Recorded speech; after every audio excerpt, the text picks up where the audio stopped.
So, hello everyone, welcome to SSB Test.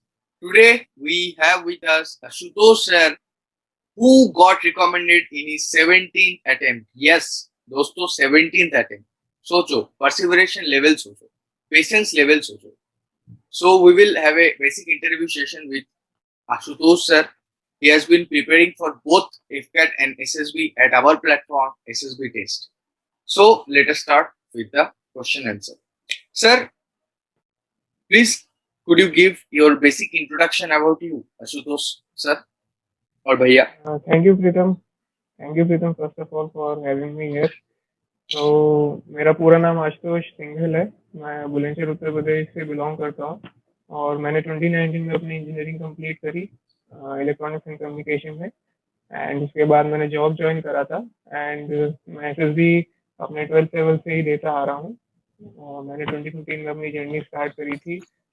उसमें मैंने अपनी टीईएस एंट्री से शुरुआत करी थी और अभी रिसेंटली मैं मार्च 2021 में एसएससी जीएसएक्स एंट्री के लिए रिकमेंड हुआ हूँ इंडियन नेवी में विशाखापट्टनम से। बहुत बढ़िया। मेरा थोड़ा मतलब याद आ गया, हम भी एनएसबी विशाखापट्टनम से रिकमेंडेड है। बहुत अच्छा लगा। अच्छा। हाँ, मेरा एनडीए एनडीए एंट्री था। बहुत अच्छा लगा आपसे। अच्छा।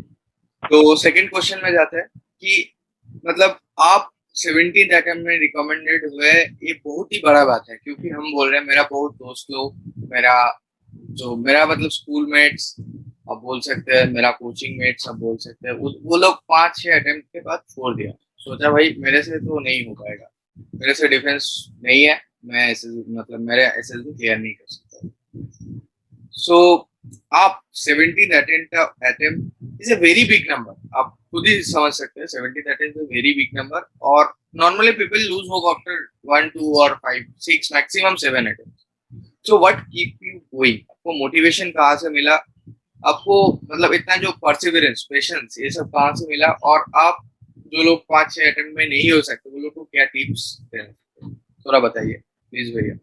यस, आपने 5 अटेम्प्ट की बात करी तो मैं आपको फर्स्ट ऑफ ऑल ये बताना चाहूँगा कि मैं अपने फर्स्ट 6 अटेम्प्ट में तो लगातार कंटिन्यूसली स्क्रीन आउट था और वो सारी एंट्रीज मेरी 20 थी और मैं सारी एंट्रीज में स्क्रीन आउट था। कॉन्फ्रेंस मैंने अपने ग्रेजुएशन में होना स्टार्ट करा था, कॉन्फ्रेंस अटेंड करना। तो सबसे पहली बात तो मोटिवेशन की यही था कि देखो, फर्स्ट ऑफ ऑल मैं एयरफोर्स बैकग्राउंड से आता हूँ। मेरे फादर अभी इंडियन एयरफोर्स में सर्विंग है और मैंने अपने 18 19 20 साल मतलब ये सर्विस को देखते हुए और इस एनवायरनमेंट को देखते हुए बिताए मतलब हैं आपका और वो आप बहुत बाबा सारे। जी सर्विस में है, हाँ, अभी तो, सर्विंग है वो तो एयरफोर्स में। बहुत बढ़िया मोटिवेशन तो बाबा जी से मिल जाएगा। जी, तो वही एनवायरनमेंट में रहा मैं। 18 20 साल मैंने ये चीज़ देखी है। काफ़ी अच्छी मेमोरीज रही है मेरे साथ। तो मेरे को ये था कि मैं ये चीज़ छोड़ नहीं सकता कभी भी, चाहे कुछ भी हो जाए। और दूसरी बात ये थी कि मेरी मदर काफ़ी मोटिवेटिंग थी मेरे लिए। वो हमेशा, मैं मतलब अपनी जब भी मैंने टीए से स्टार्ट करा, उसके बाद ग्रेजुएशन तक आया, फिर मैंने 17 एसएसबी जब भी देता था तो भी मतलब मेरी मम्मी को हमेशा एक रहता था कि तू अच्छा ही करके आएगा। ऐसा नहीं कि कभी कभार फैमिली होता है कि सपोर्ट एक पेरेंट्स बड़ा भी थोड़ा। बढ़िया बात होता है।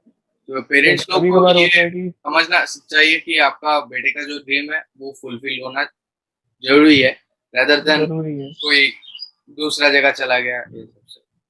हाँ बोलिए। करेक्ट। तो वही था कि मेरी मम्मी ने और मेरे फादर ने कभी होप नहीं छोड़े थे मेरे पे। उन्होंने हमेशा कहा कि तू करता रहे करता रहे करता रहे। तो मैं आज भी मतलब 70 तक भी मैं मतलब पूरे उनके सपोर्ट के साथ और उनकी ब्लेसिंग्स के साथ ही गया था। तो वो अच्छा था और प्लस मेरे फ्रेंड्स में बोलूँगा कि काफ़ी अच्छे मिले मेरे को हर स्टेज पे, चाहे वो स्कूल में हो, कॉलेजेस में हो या फिर इवन एसएसबीज में भी मैंने काफ़ी अच्छे दोस्त बना लिए थे। तो वो लोग हमेशा मतलब पुश करते ही रहते थे कि छोड़ना मत छोड़ना मत। और उनके जो वर्ड्स थे वो मैं काफ़ी सीरियसली लेता था कि वो ऐसा मेरे को लगता था कि वो हमेशा मेरे अच्छे के लिए ही बोलेंगे। तो उनका बहुत बड़ा रोल है मेरे इस रिकमेंडेशन में और इस पूरी जर्नी में। मेरे को नहीं लगता कि मैं अपने फ्रेंड्स, अगर ये लोग नहीं होते तो शायद ऐसा हो पाता। ओके। सो आप 17 बार एसएसबी दिए हैं, तो उसके अंदर आप कितने बार स्क्रीन आउट, कितने बार कॉन्फ्रेंस आउट पे थोड़ा आप अगर हम्म। बता सकते हैं तो लोगों को समझ तो आएगा। क्योंकि लोग जी। जब 5 बार स्क्रीन आउट होता है तब वो लोग छोड़ ही देते हैं कि मेरे से नहीं हो पाएगा, बट वैसा बात नहीं। आपके अंदर जो लोग वो लोग ढूंढ रहे हैं आपके अंदर, वो आज भी आ सकता है, 5 साल बाद भी आ सकता है, तो 5 साल के अंदर बहुत अटेम्प्ट हो जाएगा ना, पर आएगा, जरूर आएगा। बोलिए। करेक्ट। तो मैं टोटल 12 टाइम स्क्रीन आउट हूँ और मेरी ये फिफ्थ कॉन्फ्रेंस थी जिसमें रिकमेंड हुआ मैं। 12 टाइम स्क्रीन आउट, और मतलब फर्स्ट जी, 12 टाइम्स। नो नो नो, ऐसा कंटिन्यूसली नहीं। फर्स्ट 6 टाइम स्क्रीन आउट था, सेवंथ में कॉन्फ्रेंस हुई। After that 3 screen outs back to back. उसके बाद फिर एक और कॉन्फ्रेंस हुई। उसके बाद एक पैटर्न चलता रहा कि हर कॉन्फ्रेंस के बाद एक स्क्रीन आउट हो रहा था मैं। तो रिकमेंडेशन से पहले मैं स्क्रीन आउट हुआ था भोपाल से। उसके बाद फिर मैं वाइजैक से रिकमेंड हुआ। मतलब आप पहले एनएसबी विशाखापट्टनम में जा चुके हैं। हाँ, एनएसबी विशाखापट्टनम में मेरा ये फोर्थ अटेम्प्ट था। होटल। यस। ठीक है। तो इससे हम लोग को यही सीखने में मिलता है कि भाई होप मत छोड़िए, आपका हो जाएगा, जस्ट अपने अंदर बिलीव रखिए। आज नहीं होगा कल होगा, बट होगा जरूर। तो बिल्कुल आपने बहुत सही बात बोली, क्योंकि एसएसबी एक ऐसी प्रोसेस है जो मतलब आपको ये नहीं बोलेगी कि अगर आपने इतने अटेम्प्ट दे दिए तो आप मत आओ अब, हाँ। या फिर आप में होगा नहीं। एसएसएस आपको बिल्कुल नहीं। हम्म। एक फ्रेश नजर से ही देखेंगे। ये नहीं कि आप 17 अटेम्प्ट में गया था ये जब। इधर एक तो अच्छा क्वेश्चन बन सकता है कि बहुत लोग बोलते हैं कि फ्रेशर्स लोग को ज्यादा एडवांटेज मिलता है इन एसएसबी, और हम्म, रिपीटर्स लोग को कम एडवांटेज मिलता है। इस बारे में आप क्या बोलना हम्म, चाहिए, थोड़ा बताइए। नहीं ऐसा तो देखिए, फ्रेशर्स का क्या बहुत होता लोग है कि फ्रेशर आप भी अभी देखे होंगे कि बहुत जगह, बहुत कोचिंग इंस्टीट्यूट, बहुत जगह ये सब बोला जाए, बट हमको तो ऐसा नहीं लगता है। आपको क्या लगता है? तो बहुत ही देखो सिंपल सी चीज है। अभी कोई भी बंदा फर्स्ट टाइम अटेम्प्ट दे रहा है, तो एसएसएस या फिर कोई नॉर्मल पर्सन किसी भी बंदे से फर्स्ट टाइम मिलेगा तो क्या एक्सपेक्ट करेगा कि भाई ये बंदा थोड़ा नॉर्मली बिहेव करेगा या फिर थोड़ा अपना नॉर्मली परफॉर्मेंस देगा तो भी ठीक है। लेकिन अब कोई रिपीटर आया है, रिपीटर ने अपना पूरा प्रोसेस देखा हुआ है, रिपीटर जानता है कि सारी चीजें कैसे होती हैं, तो एसएसएस उससे ये एक्सपेक्ट करते हैं कि ये बंदा, एसएसएस उसमें इम्प्रूवमेंट एक्सपेक्ट करते हैं जो कि फ्रेशर से नहीं करते। फ्रेशर्स क्या इम्प्रूवमेंट दिखाएगा? फ्रेशर तो अपना फर्स्ट परफॉर्मेंस दे रहा है, वो तो अपना बेसिक परफॉर्मेंस देगा ही। अगर वो उसको ढंग से परफॉर्म कर देगा तो वो रिकमेंड हो जाएगा, नहीं करेगा तो नहीं होगा। रिपीटर से क्या एक्सपेक्ट करेंगे कि भाई ये इम्प्रूव करके आया है कि नहीं लास्ट टाइम से, बस इतना ही। यही डिफरेंस होता है, बाकी कोई डिफरेंस नहीं होता असेसमेंट में।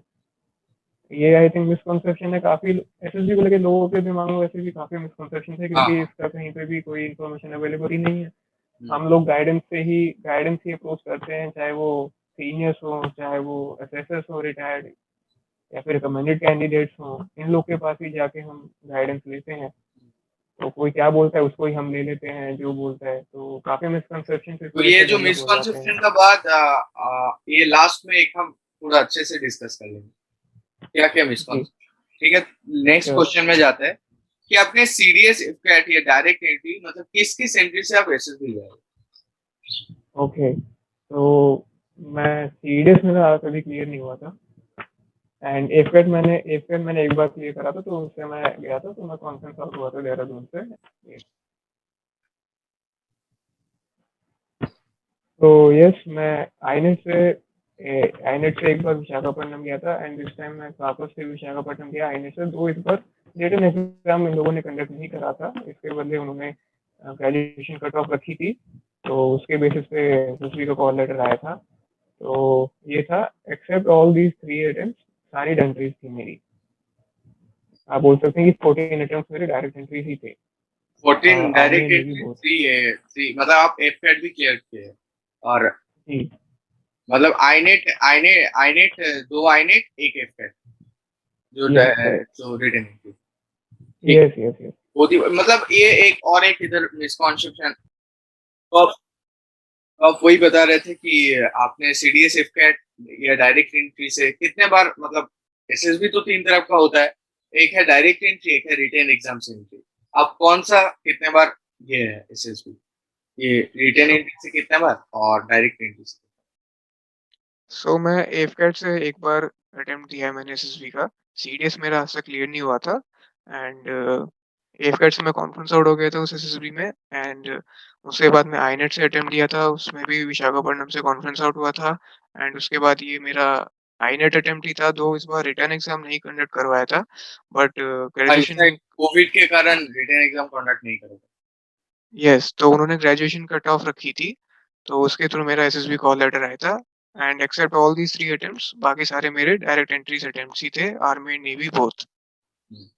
मतलब एक मिसकॉन्सेप्शन रहता है कि बच्चे लोग को जो डायरेक्ट एंट्री है उसमें ज्यादा टफ होता है और जो रिटर्न एंट्री है वो कम टफ होता है। ऐसा कोई बात नहीं है, अभी तो direct entry indirectly direct entry से ही आप रिकमेंडेड हुए, तो ऐसा आप क्या यस। मतलब ऐसा बोलना चाहते हैं कि ऐसा कुछ है? हमको तो नहीं लगता। जी नहीं, ऐसा कोई मेरे को लगता नहीं है कि बहुत इस लोग को बेसिस पे मिसकॉन्सेप्शन होता है क्योंकि बहुत लोग को ये बोला जाता है कि टेक्निकल यस, एंट्री से मत जाओ, वो डायरेक्ट एंट्री होता है, उससे बहुत टफ कंपटीशन होता है, रिटन एग्जाम का एंट्री से जाओ, ऐसा बोला जाता है ना, आप भी सुने होंगे। यस, मतलब यस ऐसे करेक्ट। मिसकॉन्सेप्शन आपको क्या लगता है, आपका व्यूज? अ, यस, एक्चुअली डायरेक्ट एंट्रीज़ में क्या है कि नॉर्मल कट ऑफ रखी जाती है, तो काफ़ी कैंडिडेट्स रिपोर्ट करते हैं फर्स्ट डे, तो लोग उसी चीज़ से घबराते हैं कि स्क्रीनिंग हो पाएँगे कि नहीं हो पाएँगे।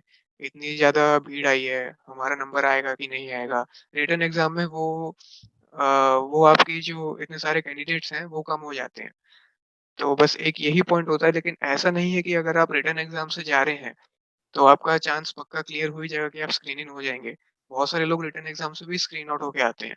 तो ये आपके स्क्रीनिंग में परफ़ॉर्मेंस के ऊपर डिपेंड करता है काफ़ी हद तक एंड येस, स्क्रीनिंग में थोड़ा लक फैक्टर काम कर जाता है कभी-कभार बिकॉज़ डायरेक्ट एंट्रीज़ में बहुत सारे कैंडिडेट्स रिपोर्ट करते हैं, तो एसेसर्स के लिए भी थोड़ा टफ होता है इवैल्यूएट करना। ये चीज़ बहुत कैंडिडेट्स फेस करते हैं। इवन मैंने भी फेस करी है। तो ये है कि बस स्क्रीनिंग पार्ट के लिए आप बोल सकते हैं कि रिटन एग्ज़ाम्स में थोड़ा आपको लीनियंसी मिल जाएगी कि आप परफ़ॉर्म अच्छा कर पाएँगे, स्क्रीनिंग पार्ट के लिए। उसके बाद तो प्रोसेस सारा सेम ही है। बस आप स्क्रीनिंग के लिए अगर आप चाहते हैं तो आप बिल्कुल रिटन एग्ज़ाम्स की तैयारी करिए अगर आप उसमें कंफर्टेबल फ़ील करते हैं तो। मतलब वही बात है कि स्क्रीनिंग में बहुत लोग आते हैं, ऐसे टेक्निकल एंट्री में 400 टू 500 पीपल आता है, मेरा दोस्त बोल रहा था।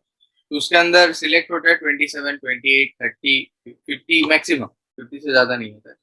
पर जो नॉर्मल एंट्री होता है उसमें 100 से 30, 40 ऐसा ले जाता है, तो वैसे ही आप मतलब कोई भी प्रोबेबिलिटी से आराम से समझा जाता है। बट ये है, if you have it in you, you will be assist and selected, यही बात है। मतलब ऐसा सच कुछ नहीं है कि आप डायरेक्ट एंट्री से जा रहे हैं तो आपके अंदर वो है जो वो लोग ढूंढ रहे हैं फिर भी आपको नहीं लेगा, ऐसा नहीं होता I think. Yes, yes.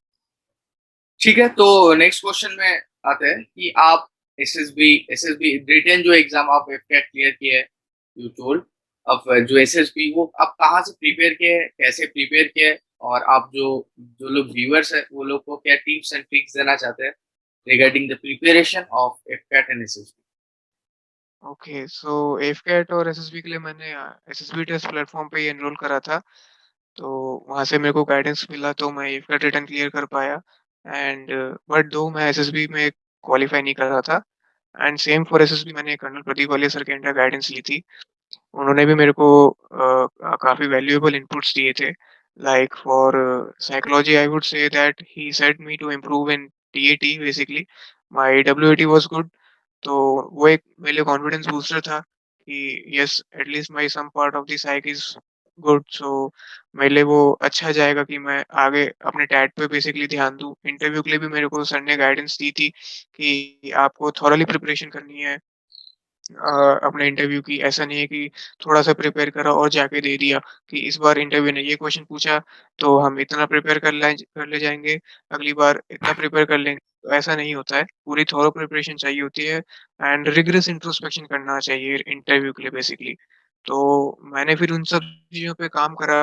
Psychology के लिए मैंने बेसिकली इम्प्रूवमेंट के लिए अगर मैं बताऊँ आपको, तो टीएटी बेसिकली टीएटी में ज़्यादातर कैंडिडेट्स को मुश्किल आती है कि क्या स्टोरी आएगी, कैसी स्टोरी बनाएँगे सॉरी हम, क्या पिक्चर आएगी, 30 सेकंड्स के अंदर हमसे दिमाग में हमारे कोई प्लॉट आ पाएगा कि नहीं आ पाएगा। तो उसके लिए मैं आपको ये बोलूँगा कि टीएटी में बेसिकली हमारी ऑब्जर्वेशन स्किल्स को ध्यान दिया जाता है कि आपकी ऑब्जर्वेशन स्किल्स कैसी हैं। जब भी आप कोई पिक्चर को देखते हो तो आप उसमें क्या ऑब्ज़र्व करते हो और उससे कैसा कनेक्ट करके आप स्टोरी लिख पाते हो। तो उसके लिए आपको अपनी डेली रूटीन को एक तो फ़र्स्ट ऑफ ऑल अच्छा करना पड़ेगा। आप अपने डेली रूटीन को एक ऑर्गनाइज़्ड और डिसिप्लिन वे में लाइए। अपने डेली रिस्पॉन्सिबिलिटीज़ कंप्लीट करिए, फिज़िकल एक्टिविटीज़ करिए जो कि फ़ौज की एक बहुत ही बेसिक सी रिक्वायरमेंट है। अपनी रिस्पॉन्सिबिलिटीज़ कंप्लीट करिए, अपनी हॉबीज़ को टाइम दीजिए। तो जब आप अपना एक रूटीन सेट करेंगे तो आप एक ऑर्गेनाइज़्ड वे में काम करना सीख जाएँगे, तो उससे आपका एक माइंडसेट इम्प्रूव होता है। आपके और प्लस अपनी आस-पास की चीज़ों पे ध्यान दीजिए कि क्या एक्टिविटी चल रही है। मैं क्या करता था कि मैं अपने डेली रूटीन में, जैसे मैं वर्किंग भी था इंजीनियरिंग के बाद, तो मैं यही ध्यान देता था कि मैंने आज जॉब में क्या करा? मैंने क्या किसी की हेल्प करी, या फिर मैंने कोई इश्यू को कैसे सॉल्व करा, या फिर मेरे आस-पास क्या चल रहा है? मैंने पेरेंट्स के साथ आज क्या एक्टिविटी करी? तो मैं सपोज़ करता था कि यही एक पिक्चर है, तो मैं इस पे क्या स्टोरी बनाऊँगा, अगर मेरे सामने यही पिक्चर आएगी। तो मैं ऐसे-ऐसे इम्प्रूव करता रहा, तो मेरी ऑब्ज़र्वेशन स्किल्स थोड़ी इम्प्रूव होती गई, और वो उसने मेरे को टैट में काफ़ी हेल्प करा। अ, हालाँकि आप जो बोले ऐसे टेट वट, एसआरटी, एसडीटी ये सब हम अलग से एकदम डिटेल में डिस्कस करेंगे। आप करेक्ट। जैसे बोले आप प्रिपरेशन एसएसबी टेस्ट हम लोग का प्लेटफ़ॉर्म से आप किए होंगे। तो आपको आप मतलब कोई अगर पूछता है तो SSB test platform is sufficient और नॉट, और आपका views about SSB test platform अगर आप छोटा करके बताएँ। जैसे आप कॉलोनल प्रदीप वाले सर को बोले, सर एसएसबी जी। रिलेटेड पढ़ाता है। मैं जैसे एनडीए रिलेटेड पढ़ाता हूँ, तो वो प्लेटफ़ॉर्म सफिशिएंट है? नहीं है। आई थिंक रिटन एग्ज़ाम और एसएसबी दोनों के लिए प्लेटफ़ॉर्म सफिशिएंट है। एफकेट भी अब हम लोग से प्रिपेयर किया है। जी, तो मैं इसलिए बोल रहा हूँ कि रिटन एग्ज़ाम्स और एसएसबी दोनों के लिए I think SSB test platform sufficient है, और आपको काफ़ी वैल्यूएबल गाइडेंस मिलेगी। कर्नल प्रदीप वाले सर काफ़ी जेन्युइन गाइडेंस देंगे आपको, तो आई थिंक वो आपको हेल्प करेगा काफ़ी अच्छे से। So I want to announce you all that जो सीडीएस, एफकेट या एसएसबी के प्रिपरेशन अगर आप करना चाहते हो, तो जो स्क्रीन पे जो नंबर आपको देख रही है, उसमें आप मैसेज करिए व्हाट्सएप में, क्या ऑर्डिनरी मैसेज करिए, और आपको सारे information regarding NDA, CDS, AFCAT, SSB preparation related मिल जाएगा। सर आशुतोष भैया जैसे बोले इधर टॉप एडुकेटर्स रहता है। मैं खुद एनडीए एनडीए सीडीएस एसएसबी का जो general science part physics chemistry biology prepare कराता हूँ। और एक चीज मैं सबको रिमाइंडर देना चाहता हूँ, जो एफ कैट का नोटिफिकेशन आ गया है, तो अब जो टाइम, ये जो टाइम है रिविजन टाइम हम लोग बोलते हैं, इसमें एक एक दिन, एक एक घंटा, एक एक मिनट इंपॉर्टेंट है। So don't waste your time, और आप जो नंबर है उसमें कांटेक्ट करिए करिए। हम लोग जो प्रोवाइड करते हैं उतना ही सफिशिएंट है। No extra book, nothing extra material, हम लोग सब कुछ प्रोवाइड करते हैं including mock test and everything. Live classes भी होता है, एवरीथिंग होता है। सिर्फ जो कंटेंट आपको दिया जा रहा है वही पढ़िए, और आप क्लियर करके आशुतोष भैया के जैसा क्लियर करके चले जाइए। यही हम लोग का आशा है सबसे, और स्क्रीन पे जो नंबर है आप उस पर कॉन्टेक्ट करते हैं। सो चलिए फिर हम क्वेश्चन में, सर का क्वेश्चन में आ जाते हैं। अब जो स्क्रीनिंग इन जो टॉपिक में बोल रहे थे कि most of the candidates get screened out, even even कुछ कुछ रिकमेंडेड कैंडिडेट, मेरे केस में हम बोल रहे हैं कि मेरा केस में ऑलमोस्ट 120 बंदा आए थे। मेरा एनडीए एंट्री था, तो उसमें 3 बंदा रिकमेंडेड थे। 3 बंदे रिकमेंडेड थे, उसके अंदर 2 बंदा स्क्रीन आउट हो गया।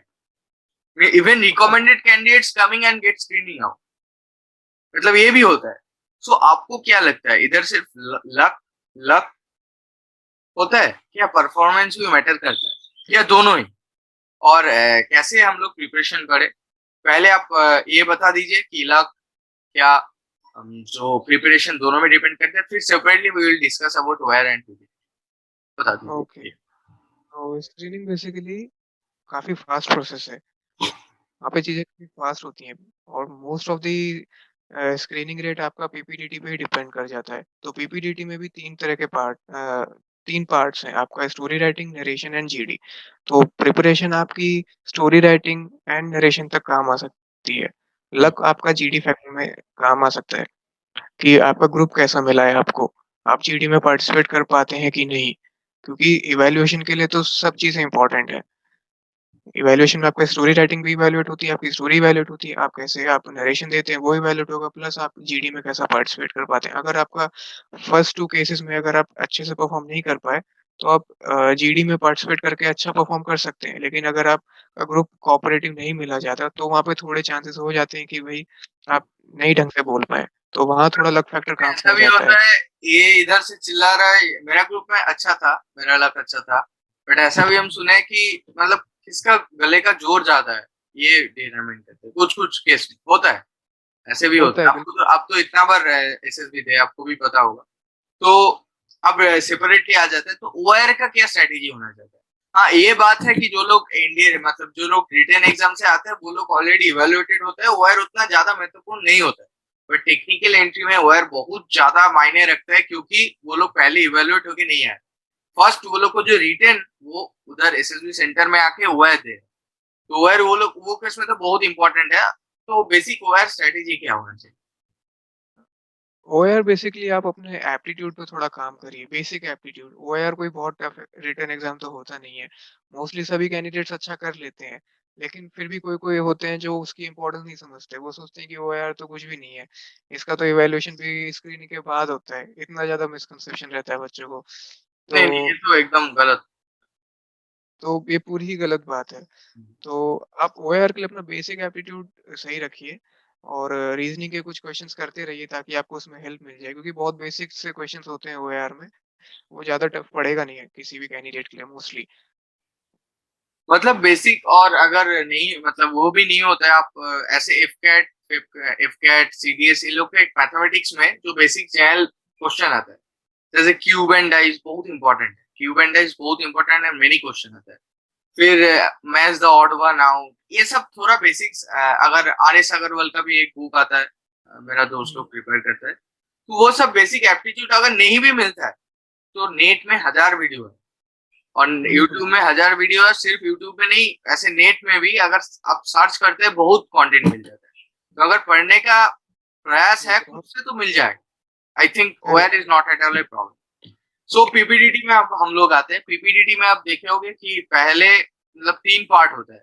मतलब जैसे आप बोले कि एक में स्टोरी लिखना है, एक में 1 मिनट टाइम मिलता है जो स्टोरी कंसाइज करके बताना है, और एक है ग्रुप डिस्कशन।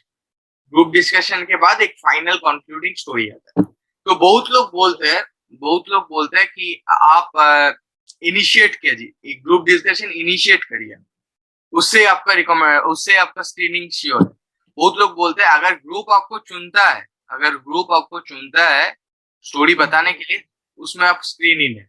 बट मैं खुद दोनों ही केस देखा हूँ। मैं नहीं तो इनिशिएट किया, मैं नहीं तो बोल पाया, और जो बोला था हम लोग का ग्रुप में वो भी स्क्रीन इन नहीं। तो ये सब बारे में आप क्या बोलना चाहते हैं regarding writing of the story, regarding 1 minute narration of the story, and regarding group discussion of it? Okay. So first of all story writing पे आते हैं हम। सबसे पहला पार्ट पीपीटीटी का। स्टोरी राइटिंग बहुत इम्पोर्टेंट होता है। मैं अपने पॉइंट ऑफ व्यू से ये बात बताना चाह रहा हूँ। स्क्रीनिंग में अगर आपको रिकमेंड अपना स्क्रीनिंग रेट अगर बढ़ाना है, तो आपको अपनी स्टोरी राइटिंग पे काफ़ी अच्छा काम करना पड़ेगा। आपको अपनी स्टोरीज़ इम्प्रूव करनी पड़ेंगी और उसको अच्छे से प्रेज़ेंट भी करना पड़ेगा असेसर्स के सामने। तो स्टोरी राइटिंग में अगर आप इम्प्रूव कर लेते हैं अच्छा खासा, तो अगर आप जीडी में भी उतना अच्छा परफ़ॉर्म नहीं कर पाते, तो भी आपके स्क्रीनिंग रेट काफ़ी बढ़ जाता है, because GD is not in your hands. GD हमारे हाथ में नहीं होता है कि हम कभी बोल पाएँगे या नहीं बोल पाएँगे। कोई बंदा बहुत ज़्यादा डोमिनेट कर दिया, तो कुछ सवाल ही नहीं पैदा होता कि वो किसी को बोलने दे रहा है। तो आप फिर कैसे बोल पाएँगे? आपको कोई पॉइंट ही नहीं मिलेगा बात करने के लिए। डोमिनेशन एक इम्पोर्टेंट फैक्टर फॉर नॉमिनेशन भी होता है। अगर ज्यादा आप डोमिनेट कर रहे हो, आप नॉमिनेट नहीं भी हो सकते हो। ऐसा नहीं कि आप ज़रूर, पूरा बोल जा रहे हो, ग्रुप को आप टाइम ही नहीं दे रहे हो, but because it is team work ना। अगर आप खुद अकेला करके आपका मतलब नाम रोशन करना चाहते हो, वो तो बात नहीं होता है। आप आर्मी में भी सोचिए, everything is a team work ना। सो आई करेक्ट, थिंक डोमिनेट करना भी नहीं चाहिए किसी को। अगर आप डोमिनेट करते हैं, आपका स्क्रीन इन तो नहीं हो पाओगे, स्क्रीन आउट ही होगे, आई थिंक। करेक्ट। तो बोलिए। इसलिए अगर आपको अपना सिलेक्शन करवाना है, तो आप 3 चीज़ों पे फ़ोकस करिए। ओआईआर पे फ़ोकस करिए, उसको अच्छे से दीजिए। अपनी स्टोरी अच्छे से लिखिए, अपना नरेशन अच्छे से दीजिए। 75% काम आप अपने हिसाब से कर लीजिए। 25% पार्ट जो जीडी का है, वो आप उस सिचुएशन पे जाके डिपेंड करेगा कि आप कैसा परफ़ॉर्म कर पाएँगे। कि अगर भाई बंदे थोड़े कोऑपरेटिव हैं, तो आप सबको चांस दे-दे के आप बोल पा रहे हैं एक-दूसरे के साथ। लोग आपको भी चांस दे रहे हैं बोलने का, आपको कट नहीं कर रहे हैं या फिर आप अपना चांस थोड़ा अच्छे से निकाल भी पा रहे हैं उस टाइम पे, तो वो एक काफ़ी पॉज़िटिव चीज़ रहेगी आपके लिए। लेकिन अगर जीडी में ज़्यादा ही फिश मार्केट बन गया है बहुत ज़्यादा, तो वो इवैल्यूएशन में ही कंसिडर नहीं होगा। एसेसर्स जीडीज़ को इवैल्यूएट ही नहीं करते हैं कि वो बाकी के जो तीनों पार्ट हो गए पहले के, उसी बेसिस पे आपको स्क्रीनिंग डिसाइड कर लेंगे कि आप अंदर हो रहे हैं कि नहीं। अच्छा क्वेश्चन बनता है कि how to handle the fish market situation in जियो। आप क्या बोल ओके, देखिए फिश मार्केट सिचुएशन होता एक ही है, ऐसी ये है। होता ही है, मैक्सिमम 90% केस में होता है। करेक्ट। तो उसमें एसएसएस मोस्टली क्या करते हैं कि ग्रुप को डिवाइड कर देते हैं हाफ हाफ। लेकिन हाँ, उसके बाद भी फिश मार्केट कंटिन्यू रहता है कई बार। तो उस केस में मैं हमेशा यही प्रेफ़र करता था कि मैं क्वाइट ही बैठता था। मैं उस टाइम पे कुछ भी नहीं बोलता था, क्योंकि कोई पॉइंट ही नहीं है उस केस में आपको कंट्रीब्यूट करने का, कि कोई सुन ही नहीं रहा है। आपका पॉइंट भी नहीं सुना जाएगा। अगर आप उसमें पार्टिसिपेट करेंगे तो आप भी नल एंड वॉइड ही कंसिडर करे जाएँगे। क्योंकि आपका पॉइंट भी नहीं सुना जाएगा। तो बेसिकली फिश मार्केट के केस में आप प्लीज़ शांत रहिए। अगर लगता है कि भाई अभी थोड़ा ग्रुप काम डाउन हुआ यही है, बात है, तो मतलब अपॉर्चुनिटी आपको सीक करना पड़ेगा। फिश मार्केट हो रहा है, थोड़ा दबा गया, तभी आप बता दो, वो करेक्ट, पॉइंट एसेस होगा। बट जब फिश मार्केट है तब अगर बोलते हो, पॉइंट एसेस भी नहीं होता है, और आई थिंक कोई मायने भी नहीं रखता अगर आप कितना फिश मार्केट के टाइम में बोलते। जब ग्रुप थोड़ा बिल्कुल शांत हो रहा है, मतलब पूरा शांत कभी भी नहीं होता है, ये मेरा खुद का एक्सपीरियंस है। जब शांत होने वाला है तभी स्टार्ट करते, नहीं तो फिर फिश बिल्कुल मार्केट स्टार्ट हो जाए। करेक्ट। और कोशिश करिए कि आप अपने जो नरेशन जब कैंडिडेट्स ने दिया है, तो उनकी स्टोरीज़ को सुनने की कोशिश करिए कि उन्होंने क्या अपनी स्टोरीज़ बोली हैं। हम्म। अगर आपको लगता है कि कोई कैंडिडेट्स की स्टोरी सिमिलर है, तो आप उनको कंसिडर करिए। उनके पॉइंट्स ऐड करके एक कॉमन स्टोरी बनाने का कोशिश करिए, ग्रुप को कन्विंस करिए कि हाँ भाई इन कैंडिडेट्स, इन चेस नंबर्स की स्टोरी सिमिलर है, हम इसी कॉमन स्टोरी पे आते हैं। और ऐसे ही मतलब यही करते बात है हुए आप कि good listener is a good speaker always. Yes, मतलब लोगों को सुनना भी चाहिए। आप अपने दम बिल्कुल। पे बोल रहे हैं, ऐसा बात नहीं है। स्क्रीनिंग में ज़्यादातर लोग काफ़ी टेंस रहते हैं कि हमारा टर्न आने वाला है, हमारा टर्न आने वाला है। स्क्रीनिंग में कामनेस बहुत इंपॉर्टेंट होती है नरेशन के टाइम पे। आपको बहुत काम एंड कूल रहना पड़ेगा, प्लस आपको अपने ईयर्स खुले रखने पड़ेंगे। आपको सुनना पड़ेगा कि बाकी कैंडिडेट्स ने क्या स्टोरी बोली है, अगर आप आगे इसके अगले पार्ट में अच्छा परफ़ॉर्म करना चाहते हैं तो। ठीक है, तो डे 1 हम लोग का हो गया। अब डे 2 में आते हैं हम लोग। तो डे 2 में क्या होता है, साइकोलॉजी टेस्ट होता है, कैट, वर्ट, एसआरटी, एसडीटी, एक एक करके सब कुछ डिस्कस करेंगे। बट पहले आप कॉलोनल प्रदीप वाले सर क्या बोले कि साइकोलॉजी में आपको बहुत हेल्प किया है। तो बेसिक साइकोलॉजी क्या होना चाहिए, एक रिकमेंडेड कैंडिडेट, एक नॉन रिकमेंडेड कैंडिडेट, दोनों में अंतर क्या होता है साइकोलॉजी? साइकोलॉजी में बेसिकली आपकी सोच देखी जाती है कि बंदा कैसे अप्रोच करता है किसी भी सिचुएशन को। कोई भी सिचुएशन अगर हमारे डे टू डे लाइफ में आती है, तो हम उसको कैसे अप्रोच करते हैं, उसको कैसे सॉल्व करते हैं। क्या हम उसमें एक पॉजिटिव एटीट्यूड रखते हैं कि नहीं अपना, कि भाई चाहे कोई भी मेरे सामने सिचुएशन आए, तो मैं उसको डट के सामना करूँगा मैं उस चीज़ का, चाहे कोई भी सिचुएशन हो। तो ये एक माइंडसेट होता है जो एक रिकमेंडेड कैंडिडेट का दर्शाता है कि कोई भी सिचुएशन उसके सामने आएगी, वो उसका सामना एक एंथुसियास्टिक और एक पॉजिटिव वे में ही करेगा, उससे डर के भागेगा नहीं या फिर उसके बदले कुछ और सिचुएशन में अटेंड करने की कोशिश करेगा, ऐसा भी नहीं है।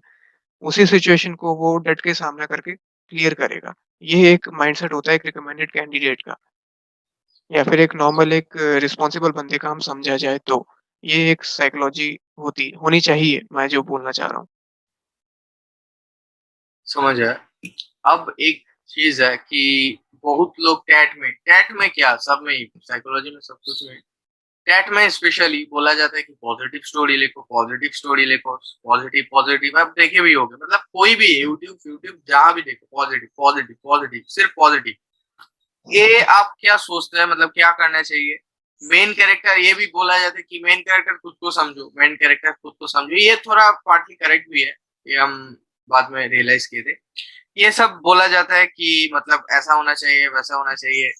बट पॉजिटिव पॉजिटिव जो बोलता है वो हर टाइम सही नहीं होता है। जैसे हम लोग का खुद का एसएसबी में जो सर था, कॉलोनल सर था, वो खुद बोला था कि ट्रेटर से अगर वर्ट है, a traitor is to be punished. Punished negative चीज है, तो नेगेटिव तो हो रहा है ना, तो नेगेटिव नेगेटिव मिला के पॉजिटिव बना।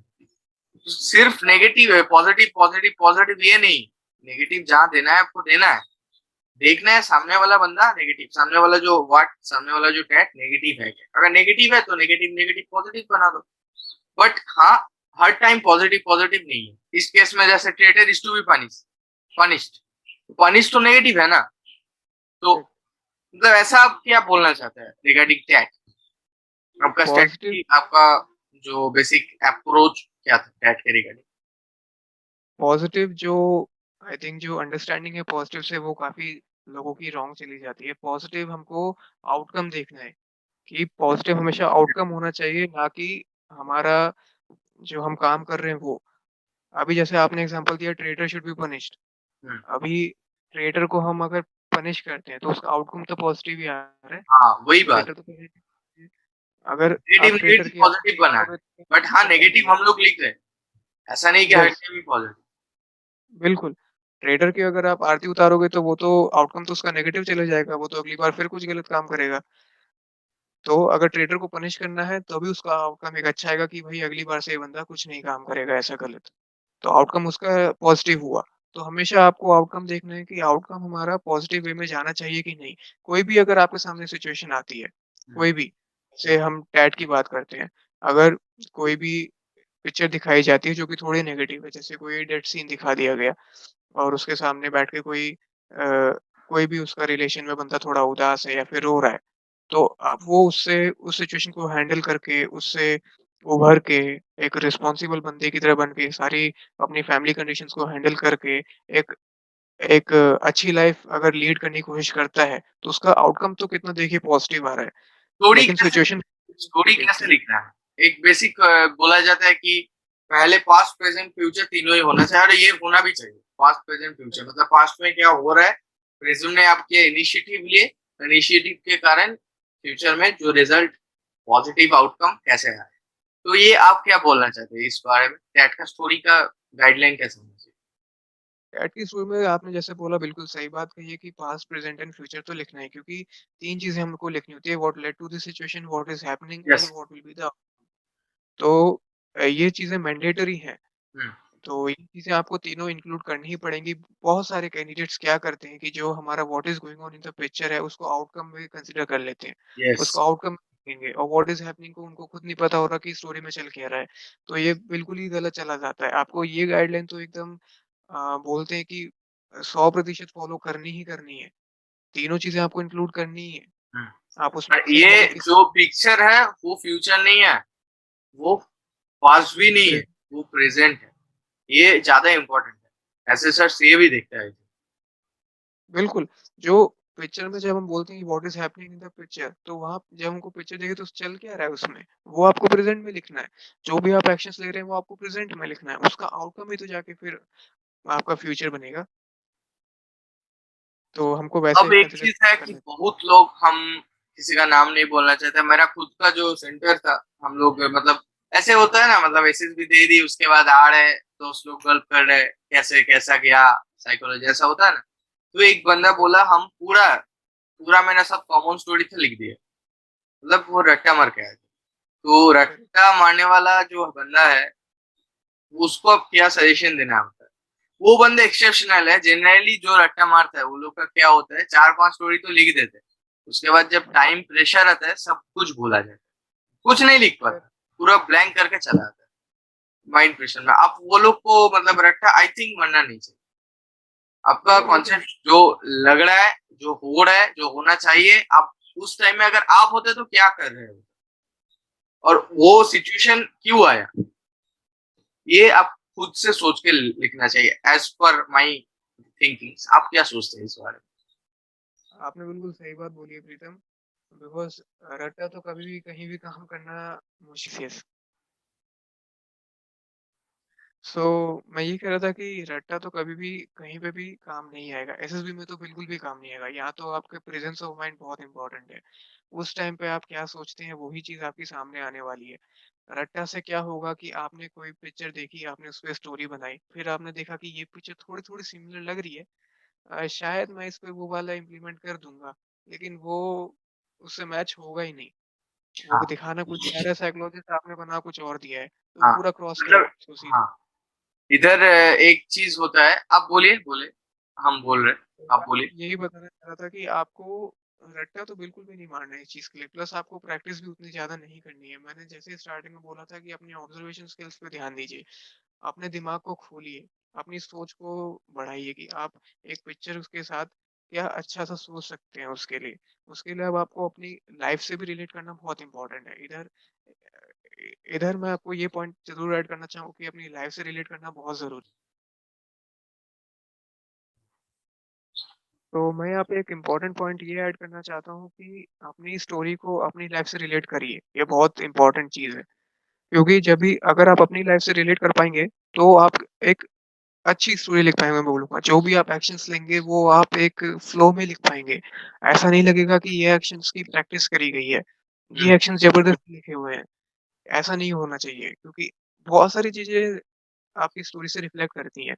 हाँ, आपकी कहीं मतलब ज़्यादा आप एकदम सही बात बोले। इधर पर्सनैलिटी मिसमैच होता है कि सपोज़ सपोज़ हम पकड़ लेते आप एक हाउ टू क्रैक एसएसबी उसमें 5-6 टैग स्टोरी लिखा हुआ है। आप वो लोग उसको पूरा रट्टा मान लें। और वो कौन लिखा था? वो कॉलोनेल एक्सवाईजेड लिखा। वो किसका वो जो स्टोरी कॉलोनेल एक्सवाईजेड लिखा था वो किसका पर्सनैलिटी था? कॉलोनेल एक्सवाईजेड कन का था। और आप उसको ले रहे। पर अब तो हर 12 आउट ऑफ 12 स्टोरी तो लिख नहीं पाएगा वैसे कॉलोनियल एक्सवाईजेड का रट्टा मार के। आप क्या करना है, एक दो स्टोरी में तो आपका कैरेक्टर मिलेगा ही, आपका पर्सनालिटी मिलेगा ही। तो कभी हो गया, एक है कॉलोनियल एक्सवाईजेड का पर्सनालिटी और एक है आपका पर्सनालिटी। जब भी पर्सनालिटी मिसमैच होता है, पर्सनालिटी क्लैश होता है, कभी भी रिकमेंड नहीं हो सकता। हम ये बिल्कुल, एसएसएस का नजरिए से बोले कि कभी रिकमेंड नहीं हो सकता अगर पर्सनालिटी मिसमैच आपको मिले। और एक बात बिल्कुल। जो टैट का जो ब्लैंक पेज है उसमें बोला जाता है कि अपना लाइफ लाइफ रिलेटेड लिखते हैं। फिर भी बंदा क्या करता है, पिछला जो स्टोरी स्टोरी है उसको कंटिन्यू करता है। ये आई थिंक सही नहीं है। आपका क्या व्यू है इसमें? इसमें 2 चीज़ें हैं, जैसा आपने कहा कि बंदा पिछला स्टोरी कंटिन्यू कर देता है, नहीं हम्म, तो कोई पहले से स्टोरी सोच के आया है। हाँ हाँ। तो जो पहले से सोच के आते हैं ब्लैंक स्टोरी के लिए, उसके लिए मैं बताना चाहूँगा कि आप सपोज़ करिए आप एक ग्राफ बनाते हैं अपनी 11 स्टोरीज़ का। आपका जो ग्राफ चलता आ रहा है वो ठीक है, एक लीनियरिटी नहीं बोलूँगा, एक नॉर्मल नॉर्मल ग्राफ चलता आ रहा है, सपोज़ करिए कि थोड़ा अप, थोड़ा डाउन, थोड़ा अप, थोड़ा डाउन। 12 स्टोरी में समझ लीजिए वो ग्राफ एकदम से अप चला जाता है कि भाई बंदा एक अच्छी-सी स्टोरी प्रिपेयर करके आया और वो उसने 12 ब्लैंक स्टोरी के लिए लिख दी। तो साइकोलॉजिस्ट उससे क्या एक्सपेक्ट कर वो तो सामने-सामने वो समझ जाएगा कि भाई ये तो पहले से प्रिपेयर्ड थी, इसका ग्राफ तो नॉर्मल सा आ रहा था, 12 स्टोरी के लिए एकदम से जंप कर रहा है। तो वो एक बहुत ही बड़ी चीज़ पकड़ में आ जाती है आराम से, जो बंदे पहले से प्रिपेयर करके आते हैं और उनका फ्लो अलग ही फिर वो स्टोरी में समझ में आ जाता है। और पहले से अगर आप अपनी प्रीवियस स्टोरीज़ को कंटिन्यू करेंगे, तो भी साइकोलॉजिस्ट समझ जाएगा कि भाई ये तो ऑलरेडी आपने बना रखी है, आप वापस से रिपीट कर रहे हैं। इससे अच्छा है कि आप अपनी लाइफ़ का कोई भी एक नॉर्मल सा इंसिडेंट पकड़िए, जो आपके साथ हुआ हो, जिसमें आपने जिसमें आपने एक रिस्पॉन्सिबल कैरेक्टर की तरह अपनी रिस्पॉन्सिबिलिटी को कंप्लीट करा हो और किसी की या एक तो हेल्प करी हो अगर अच्छी। फिर बोलना चाहते हैं कि पीआईक्यू फॉर्म आपका है, जो पीआईक्यू फॉर्म उसमें आप जो लिखते हैं हॉबी, उसमें लिखते हैं ना हॉबी, उसमें बहुत कुछ हाँ, लिखा जाता है, उससे रिलेटेड कुछ लिखिए कि एसएसआर को समझ आए। ये बात है कि जीटीओ बोलिए आप, साइकोलॉजी ऑफिसर बोलिए आप, और इंटरव्यू ऑफिसर, सबके पास पीआईक्यू फॉर्म जाता है, इसलिए तीनों भरा जाता है। इसलिए करेक्ट, तीनों भरा जाते हैं, सबके पास हो जाता है, वो चार्ट है।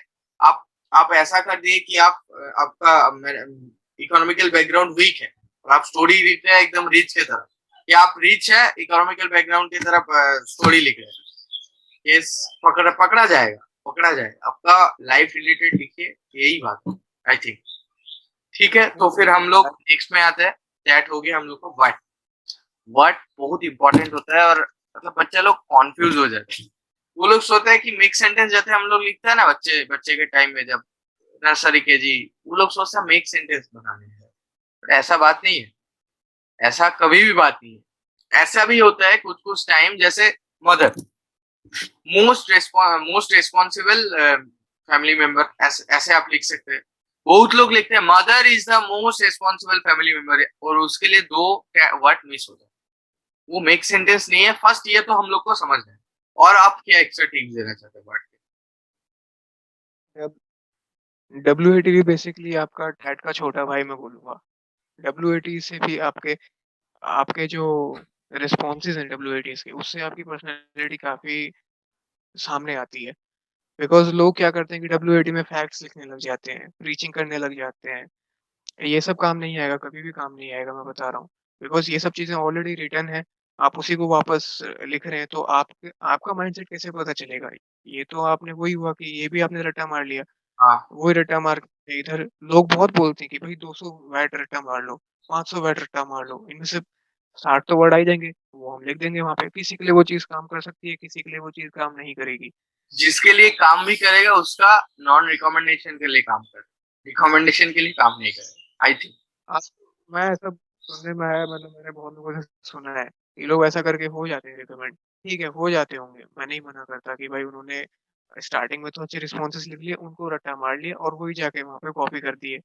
बट इसमें तो तो वही हो रहा है ना, पर्सनालिटी मिसमैच हो रहा है। आप जिस बुक से रट्टा मार रहे हो वो तो कॉलोनियल या मेजर एक्स वाई जेड का पर्सनालिटी है, आपका तो पर्सनालिटी नहीं है ना उसमें। कभी-कभार कैंडिडेट्स क्या करते हैं कि डब्ल्यूएटी में वही बात होती है कि स्पीड बहुत मैटर करती है आपकी। स्पीड के टाइम पे स्पीड के साथ आपको सोचना है, बहुत फास्ट सोचना है आपको, 15 सेकंड यूँ ही निकल जाते हैं। तो लोग क्या करते हैं कि पहले दिमाग लगाएँगे, टाइम ले लेके अच्छे डब्ल्यूएटीज़ नोट कर लेंगे। उन्हीं डब्ल्यूएटीज़ को रट्टा मार लेंगे और वो जाके एसएसबी में उतार देंगे। उनको क्या लगता है कि हम टाइम के साथ कोप अप नहीं कर पाते, कि 15 सेकंड में भाई हमसे सोचा ही नहीं जाएगा, इसलिए हम अभी अच्छे से सोच लेते हैं, वहाँ पे जाके इसको कॉपी पेस्ट कर देंगे। तो वो चीज़ गलत हो जाती है। उसमें क्या कहते हैं, कोई नया डब्ल्यूटी आता है वो पक्का स्किप हो जाता है। कोई हम्म। उनके जो उन्होंने प्रिपेयर नहीं करा है वो आराम से स्किप होगा। फिर वो घबरा जाएँगे और जब कोई वर्ड बैट स्किप होता है तो लोगों का लिंक टूट जाता है। लिंक टूटते ही माइंड काम करना बंद हो जाएगा। आपको 4-5 वर्ड आपके फिर ऐसे ही चले जाएँगे, आप कुछ भी ब्लंडर लिखेंगे उसमें या फिर वो छूट ही जाएँगे आपके। उसके बाद जाके आपका फ्लो वापस से आएगा। तो ये चीज़ करनी नहीं है। डब्ल्यूएटीज़ भी आपको टैट की तरह ही इम्प्रूव करना है, अपनी ऑब्जर्वेशन स्किल्स बढ़ा के plus connection with your life. ये 2 चीज़ें साइकोलॉजी के लिए मतलब ऐसी हैं कि मैंडेटरी आपको करनी ही चाहिए। एक ये सही अप्रोच है कि भाई आप अपनी ऑब्जर्वेशन स्किल्स बढ़ाइए और अपनी लाइफ के साथ कनेक्शन बिठाइए। आप इतना कर लेंगे तो आपका पक्का कोई भी आप साइकोलॉजी का कोई भी टेस्ट आराम से क्लियर कर पाएँगे। अब आता है SRT. SRT I think most important. आप क्या सोचते हैं? मतलब एसआरटी ऐसा है कि खुद लग जाता है कि मैं उस सिचुएशन में, मतलब मैं जब एसएसबी देने, मतलब मैं जब एसएसबी दे रहा था, मैं मतलब एक ही बार एसएसबी दिया हो, मतलब मैं फर्स्ट टाइम में रिकमेंडेड हो गया मैं, अच्छा।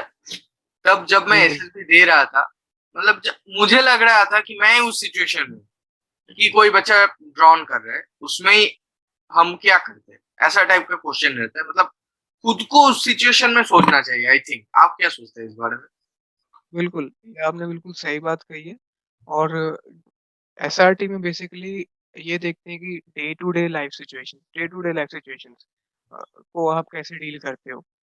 तो उसके लिए अगर कोई बंदा अपनी डेली लाइफ में एक रिस्पॉन्सिबल बंदा है, एक ऑर्गेनाइज़ और डिसिप्लिन बंदा है, वो उसको अच्छे से अटेम्प्ट आराम से कर ही लेगा। उसमें ज़्यादा दिक्कत आएगी नहीं उसको उसमें। लेकिन कभी-कभार क्या होता है कि एसआरटीज़ में 4-5 सिचुएशंस रिपीट होती हैं।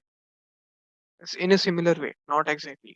उसमें बंदे क्या करेंगे, किसी एक में ये रिस्पॉन्सिबिलिटी दिया, दूसरे में ये रिस्पॉन्सिबिलिटी दिया। वहाँ पे चीज़ें कॉन्ट्राडिक्ट हो जाती हैं। तो आपको हर सिचुएशन जो भी सिमिलर लगती है, उसमें आपका रिस्पॉन्स हमेशा सेम होना चाहिए। वो सिचुएशन जानबूझ के नहीं वाट में जाके ये केस पूरा ऑपोजिट होता है। वाट में अगर सेम वर्ड आता है, आपका भाव हाँ, ना दिखाओ, आप कितना टाइप का लिख सकते हैं। बट एसआरटी में अगर दो सेम आता है, सेम लिखो, बिकॉज आप अगर उस सिचुएशन में रहते थे तो आप सेम ही काम करते, यही है सही बात। बात है। ठीक है, एसआरटी बिल्कुल, तो हो गया। अब एसडीटी बहुत लोग बोलते हैं, मेरे को एसडीटी बोलने में ऐतराज है कि सेल्फ डिस्क्रिप्शन कोई टेस्ट नहीं है भाई। सेल्फ डिस्क्रिप्शन टीचर सबको कैसे देखते हैं, पेरेंट्स सबको कैसे देखते हैं, तो दोस्त लोग आपको कैसे देखते हैं, आप खुद आपको कैसे देखते हैं, यही बात। ये टेस्ट हम बोलने में थोड़ा ऐतराज है, फिर भी एसडी कैसे लिखना चाहिए। बिल्कुल आपने सही बात बोली। एसटीटी कोई टेस्ट है ही नहीं। एसटी इज़ बेसिकली एक इनपुट है, जो आप अपनी तरफ से देते हो साइकोलॉजिस्ट के लिए, कि भाई ठीक है, ये मैं अपने बारे में जानता हूँ, अब आप बताइए कि ये कितना मैच कर रहा है आपके इवैल्यूएशन के साथ। तो एसडी बेसिकली आपको बहुत ऑनेस्टली लिखना चाहिए, मैं यही बोलना चाहूँगा। बिकॉज़ अगर आप ऑनेस्ट, क्योंकि कैट, वेट और एसआरटी में आपकी ऑनेस्टी दिख ही जाएगी, चाहे आप कोशिश करें, चाहे ना करें। उसमें आपकी ऑनेस्टी दिख ही जाएगी मतलब और इसलिए एसडी तो में अगर टाइम प्रेशर रहता है, नहीं तो वो लोग क्या बेवकूफ बेवकूफ है कि 60 वर्ड 60 सेकंड, मतलब 60 वर्ड दे रहे, 60 मिनट के लिए 60 वर्ड दे रहे। ये ऐसा भी तो कर सकते हैं, 30 word 60 minute, 20 word 60 minute. Time pressure क्यों देते हैं? आपका जो रियल, आप जो रियल अंदर से है, वही बाहर आना चाहिए, इसलिए तो टाइम प्रेशर। तो एसडी को काफ़ी ऑनेस्टली लिखिए। जो आप असलियत में है वही आप उधर दिखाइए। ये नहीं कि आप ज़्यादा अपने आप को बूस्ट अप करके दिखा रहे हैं, वो चीज़ कभी काम नहीं करेगी आपकी। प्लस लोग ऐसा सोचते हैं कि हम वीकनेसेस नहीं लिखे हैं एसडी में, नहीं, ऐसा बिल्कुल नहीं है, आपको ये गलत वीकनेस बिल्कुल लिख है। ये कभी हो सकता है कि यू आर 100% परफेक्ट, नहीं है ना? तो आपका तो वीकनेस स्ट्रॉन्ग स्ट्रेंथ, ऐसे बड़ा बड़ा player ABD Villiers, Virat Kohli, वो लोग कभी बैटिंग में दिखाता है ये पार्ट वीक है, ये पार्ट स्ट्रॉन्ग है। तो आपका कुछ वीकनेस नहीं आएगा, आपका कैरेक्टर का कैरेक्टर तो वैसे बैट और बॉल की तरफ ही है, तो आपका कोई वीकनेस नहीं है, ये हो सकता है। बट हाँ, वीकनेस है तो आप उसको इम्प्रूव करने के लिए कुछ कर रहे हो या नहीं कर रहे हो, ये ज्यादा इंपॉर्टेंट है आई थिंक। बिल्कुल सही बात बोली आप, बिल्कुल सही बात बोली है। और आपको ये भी अपनी लिखना वीकनेसेस को चाहिए कि कैसे हम इम्प्रूव करें। Your English is weak, okay no problem. ऐसे सर को उसमें कोई प्रॉब्लम नहीं है, आपकी इंग्लिश वीक है। ऐसे सर को इसमें प्रॉब्लम है, आप वीक है फिर भी आप कुछ नहीं कर रहे हो, उसको वीक ही छोड़ दे रहे हो। आप डेली न्यूज़पेपर पढ़ रहे हो, आप खुद बोलना ट्राई कर रहे हो, ये अगर आप करते हो जाए आई थिंक। ये भी लिखना भी बिल्कुल चाहिए। सही बात है।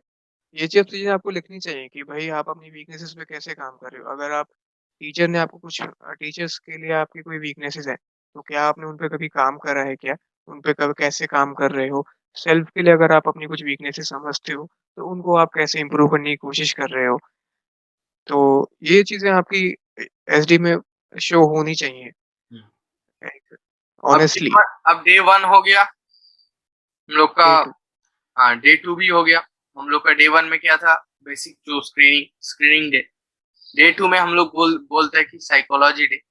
साइकोलॉजी डे में एक खास बात है, बॉडी का बॉडी का कुछ मूवमेंट नहीं होता, बट ब्रेन इतना काम करता है ना, पूरा एकदम रोस्टेड हो जाता है उसका। मतलब हम लोग का साइकोलॉजी एकदम पूरा सुबह हुआ था। आप लोग आपका भी तो एनएसवी विशाखापट्टनम है, आई थिंक वैसे ही हुआ हाँ, था। उसके बाद जब आके हम लोग खाना खाने जा रहे थे, तब जाके सुकून मिला।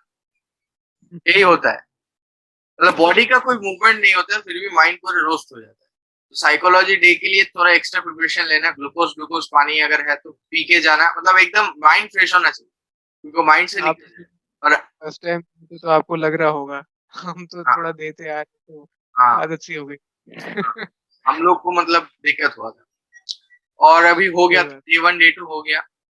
डे वन तो स्क्रीनिंग, और डे टू साइकोलॉजी। अब डे थ्री डे फोर, मतलब आप ये ऐसे सोचिए कि साइकोलॉजी का जो स्क्रीनिंग है, और साइकोलॉजी का स्क्रीनिंग नहीं है, मतलब स्क्रीनिंग इन डे है, जो साइकोलॉजी है वो सब एक एक दिन का है। बट अब जो आता है वो क्या है, जीटीओ, जीटी, ग्राउंड टास्क। और कौन एसेस करते हैं, जीटीओ, ग्राउंड टेस्टिंग ऑफिसर। इसमें 2 दिन होता है। ये हम अगर हम टेस्ट वाइज जाते हैं, बहुत टेस्ट है, HGT, FGT, PGT, बहुत सारा टेस्ट है। और टेस्ट वाइज जैसे हम लोग, इसमें 5 टेस्ट था, टेस्ट वाइज जा सके, TET what, TET what, SRT, HGT, इतना ही। हम लोग टेस्ट वाइज इसलिए जा सके, टैट में बोलिए, फिर वट में बोलिए, बट इसमें टेस्ट वाइज नहीं जा सकते। आप एकदम कॉन्साइज करके बता दीजिए, first from starting from HGT, PGT, सब कुछ, IO। फिर जो GD होगा, दो दो ग्रुप डिस्कशन होता है, दो दो एक ही नहीं होता है, थोड़ा डिफरेंट भी होता है, आपको पता है। तो ऐसे आप एक बार बता दीजिए पूरा, मतलब सब कुछ टेस्ट कवर कीजिएगा। जीटीओ में अगर मैं थोड़ा लंबा आंसर होगा व्यूअर्स, थोड़ा वेट कीजिए, समझ आ जाएगा। जीटीओ के लिए मैं 3 चीज़ें बोलूँगा कि आपको 3 चीज़ों पे बहुत ज़्यादा ध्यान देना है। फर्स्ट आपकी नॉलेज, आपकी जनरल अवेयरनेस बहुत ज़्यादा अच्छी होनी चाहिए। दूसरी चीज़, आपका आपको आइडियाज़ अच्छे से अपने इम्प्लीमेंट करने आने चाहिए। तीसरी चीज़ कोऑपरेशन। जिसने जीटीओ में ये 3 चीज़ें कर ली, उसका जीटीओ 101% क्लियर होगा ही होगा। बिकॉज़ अभी हम जैसे जीडी की बात करते हैं, जीडी में आपके जनरल अवेयरनेस आपकी सारी वहीं पे काम आनी है। आपको अच्छे से प्रिपेयर करके जाना है सारे टॉपिक्स, अपनी जो भी करंटली अभी चल रहा है न्यूज़ में वगैरह, या फिर थोड़ा-सा पहले का भी अगर आप अ, मैं बोलूँगा कि आप लास्ट 7 टू 8 मंथ्स का अगर आप थोड़ा करंट अफेयर्स अगर अच्छे से प्रिपेयर करके जाएँगे, तो आपके लिए काफ़ी बेनिफिट रहेगा। वो आपको लेक्चरेट में भी आगे जाके हेल्प करेगा। तो मैं यही बोलूँगा कि आप इतना जनरल अवेयरनेस प्लीज़ अच्छे से करके जाइए, ताकि आपको वहाँ पे कोई दिक्कत ना हो। तो वहाँ पे आप जीडी में अच्छे से कर लेंगे, अपना परफ़ॉर्मेंस अच्छे से दे पाएँगे। और वहाँ पे G2 में ज़रूरी है कोऑपरेशन, बिकॉज़ कोऑपरेशन के अलावा कुछ नहीं होता है। लोग इस चीज़ को अंडर एस्टिमेट करते हैं, काफ़ी अंडर एस्टिमेट करते हैं कि हम बस अपने बोलते रहेंगे, अपने आइडियाज़ देते रहेंगे, लेकिन कोऑपरेट ढंग से नहीं करेंगे।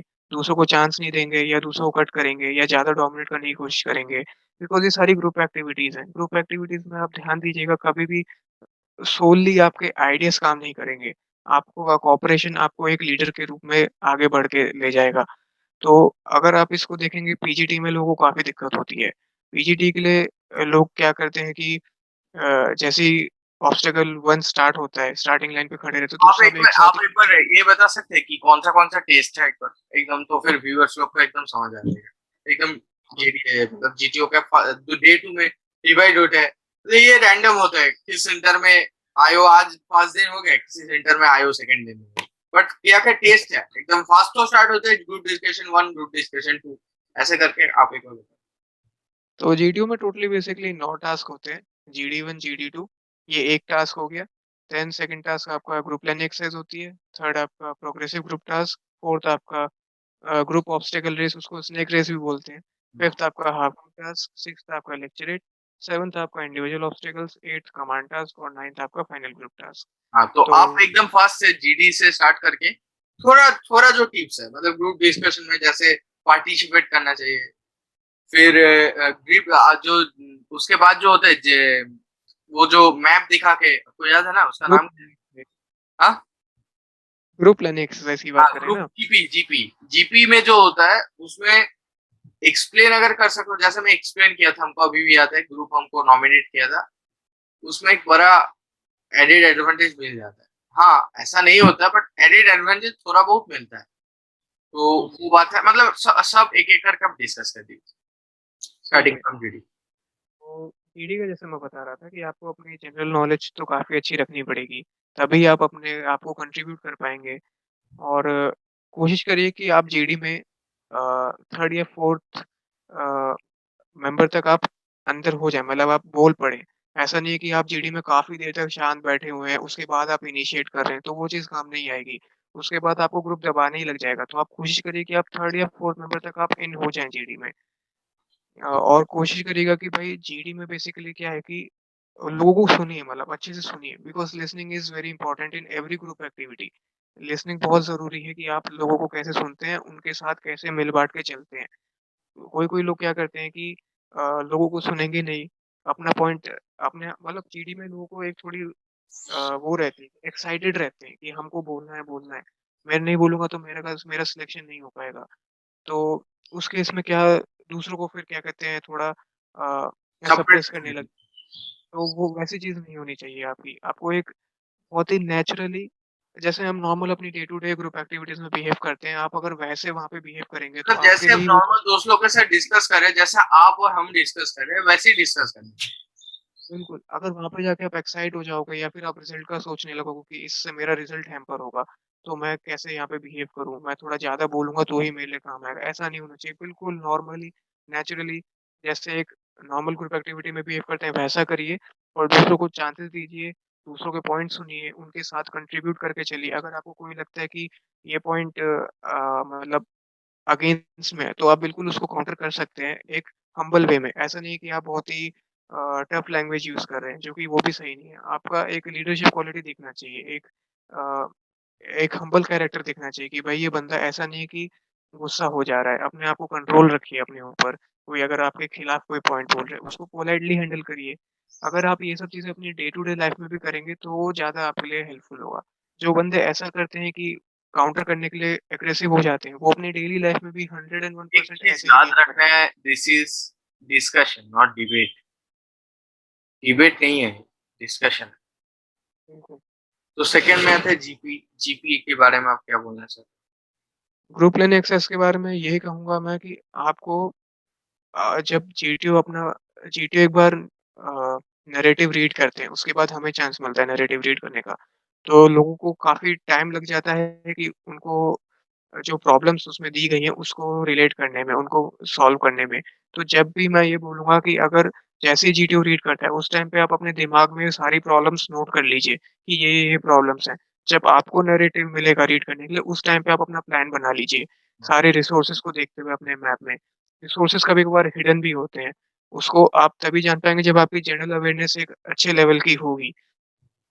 अगर और एक कहीं पे बात है फॉरेस्ट कि करिए। प्रॉब्लम है जीपी में सब कुछ सॉल्व करने के लिए नहीं होता है। जैसे मेरे केस में हुआ था, एक गाय गाय चला गया था दौड़ के, मतलब वो मड में निकला गया और बहुत इंपॉर्टेंट प्रॉब्लम था, ब्रीडिंग हो रहा था। आपको पता है कि सबको, जो व्यूअर्स हैं उन सबको भी पता है कि कैसे होता है। तो सब प्रॉब्लम सॉल्व करने के लिए नहीं होता है। गाय, आप उस साइड, मतलब आप गांव में गए हो, गांव में आप नहीं जा रहे हो, आपको ही मतलब बास्केट, मेरे केस में बास्केटबॉल मैच था, ऐसे टाइप का था। हम गांव से जा रहे थे रास्ते में, उस रास्ते में आप एक जो मतलब उसका ब्रीडिंग हो रहा है उसको आप बचाओगे या गाय को बचाओगे? गाय को छोड़ दो यार, बाकी तीनों करो, सही से करो। और टीम सही से डिवाइड करना चाहिए।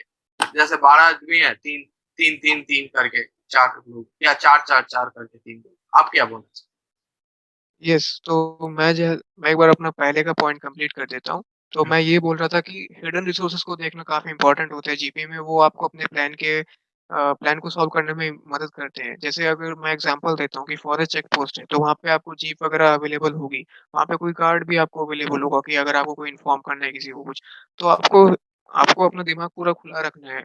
जब आप अपना जीपी रीड करेंगे, उस टाइम पे आपको कोई भी प्लान क्रिएट करना है। वो आपका टाइम सेव करेगी जब आप उसको 15 मिनट्स के अंदर आप उसको लिखते हैं। और जीपी को लिखने का भी एक बहुत प्रॉपर तरीका होना चाहिए। लोग क्या करते हैं कि खाली प्लान लिख देंगे, टाइमिंग्स भूल जाएँगे, डिस्टेंसेस भूल जाएँगे। जीबी में ये चीज़ बहुत इम्पोर्टेंट होती है, आपको डिस्टेंस और टाइम को रिलेट करना आना चाहिए। अगर मैं यहाँ से यहाँ जा रहा हूँ तो कितनी डिस्टेंस है प्लस उसको स्पीड कितना टाइम स्पीड लगेगा। में, साइकिल साइकिल को आप ट्रेन की तरफ दौड़ा नहीं सकते। बिल्कुल, तो ये सब चीज़ें आपको ध्यान में रखनी है जीपी के लिए बहुत इम्पोर्टेंट है। उसके बाद आपको डिस्कशन एक नॉर्मल जैसे हमने सारी हाँ, बातें जैसे डिस्कस ग्रुप करी, डिस्कशन वैसे ही होगा वो। बट यहाँ उसमें भी आपको आपको एक फाइनल कंक्लूजन में आना है, एकदम पीपीडीडी के तरफ। Group discussion, correct. PPDT discussion वैसे के तरफ। ठीक है, हो गया। उसके बाद आई थिंक स्नेक रेस या जीओआर आता है। पीजीटी आता है उससे पहले। उसके पहले तो पीजीटी आता है, तो पीजीटी, जी। हाँ पीजीटी आता है। बोलिए पीजीटी के बारे जीटीए में बेसिकली बंदों को काफ़ी ज़्यादा प्रॉब्लम आती है। ये जीटीओ का ऐसा टास्क है जो काफ़ी मतलब इसमें लोग एग्रेसिव हो जाते हैं, क्योंकि जल्दी-जल्दी सॉल्व करना है। कोई-कोई होते हैं जो बहुत तेज़ आइडिया देते हैं और बाकी जो लोग होते हैं जो आइडिया नहीं दे पाते, वो थोड़ा साइड कॉर्नर होने लग जाते हैं। उनको वो लो फ़ील करने लगते हैं कि यार हमने तो आइडिया नहीं दिया, और फिर वो आगे भी कंट्रीब्यूट नहीं कर पाते हैं। तो मैं उनको बस इतना बोलना चाहूँगा कि आपको अपने आइडियाज़ पे तो वर्क करना है। आपको अगर आप ऐसा फ़ील करते हैं कि आपको ऑब्स्टेकल सॉल्व करने में दिक्कत होती है, तो आप उसको इम्प्रूव करिए। आप वीडियोज़ देखिए, आप अपने आस-पास के ऑब्स्टेकल्स देखिए, अगर आपको कोई दिखता है तो उसको सॉल्व करने की कोशिश करिए। तो क्योंकि आपको अपना दिमाग तेज़ करना है, उस टाइम पे आपको टाइम नहीं मिलेगा। उस टाइम पे आपको ऑब्स्टेकल देखते ही आपको अपना आइडिया इम्प्लीमेंट करना है। बहुत सारे लोग ऐसे ही करते हैं। तो उस केस के लिए आपको अपना डेफ़िनिटली आपको अपने आइडियाज़ पे वर्क करना पड़ेगा। दूसरी चीज़, पीजीटी में आपको कोऑपरेट भी बहुत अच्छे से करना पड़ेगा। हम देखते हैं कि लोग क्या कहते हैं, एक बंदा होगा जो बहुत अच्छे आइडिया देगा, वो ही सारा सॉल्व करता जाएगा और वो साइड में जो बाकी कैंडिडेट्स कुछ बोल रहे होंगे उसका सुनेंगे भी नहीं। तो में। अगर आप आइ अब अगर आपके पास आइडिया आ भी रहा है, दूसरों का सुनो। क्या पता उसका आइडिया ज्यादा अच्छा हो। बिल्कुल, बिल्कुल। तो आप दूसरों का सुनिए, अगर आपको लगता है और अगर वो कुछ बोल रहा है और मैं उसकी सुन नहीं रहा हूँ, तो जीटीओ क्या समझेगा, ये तो आपस में ढंग ऐसे से बात एक नहीं बात कर। हम देखें, जो लोग रिपीटर्स होते हैं वो लोग का आइडिया ज्यादा आता है, क्योंकि वो लोग एक्सपीरियंस्ड होते हैं। और मैं जब फ्रेशर्स था, मेरा आइडिया आ रहा था, मैं क्या कर रहा था, मैं कंट्रीब्यूट कर रहा था, मतलब ये पकड़ रहा था।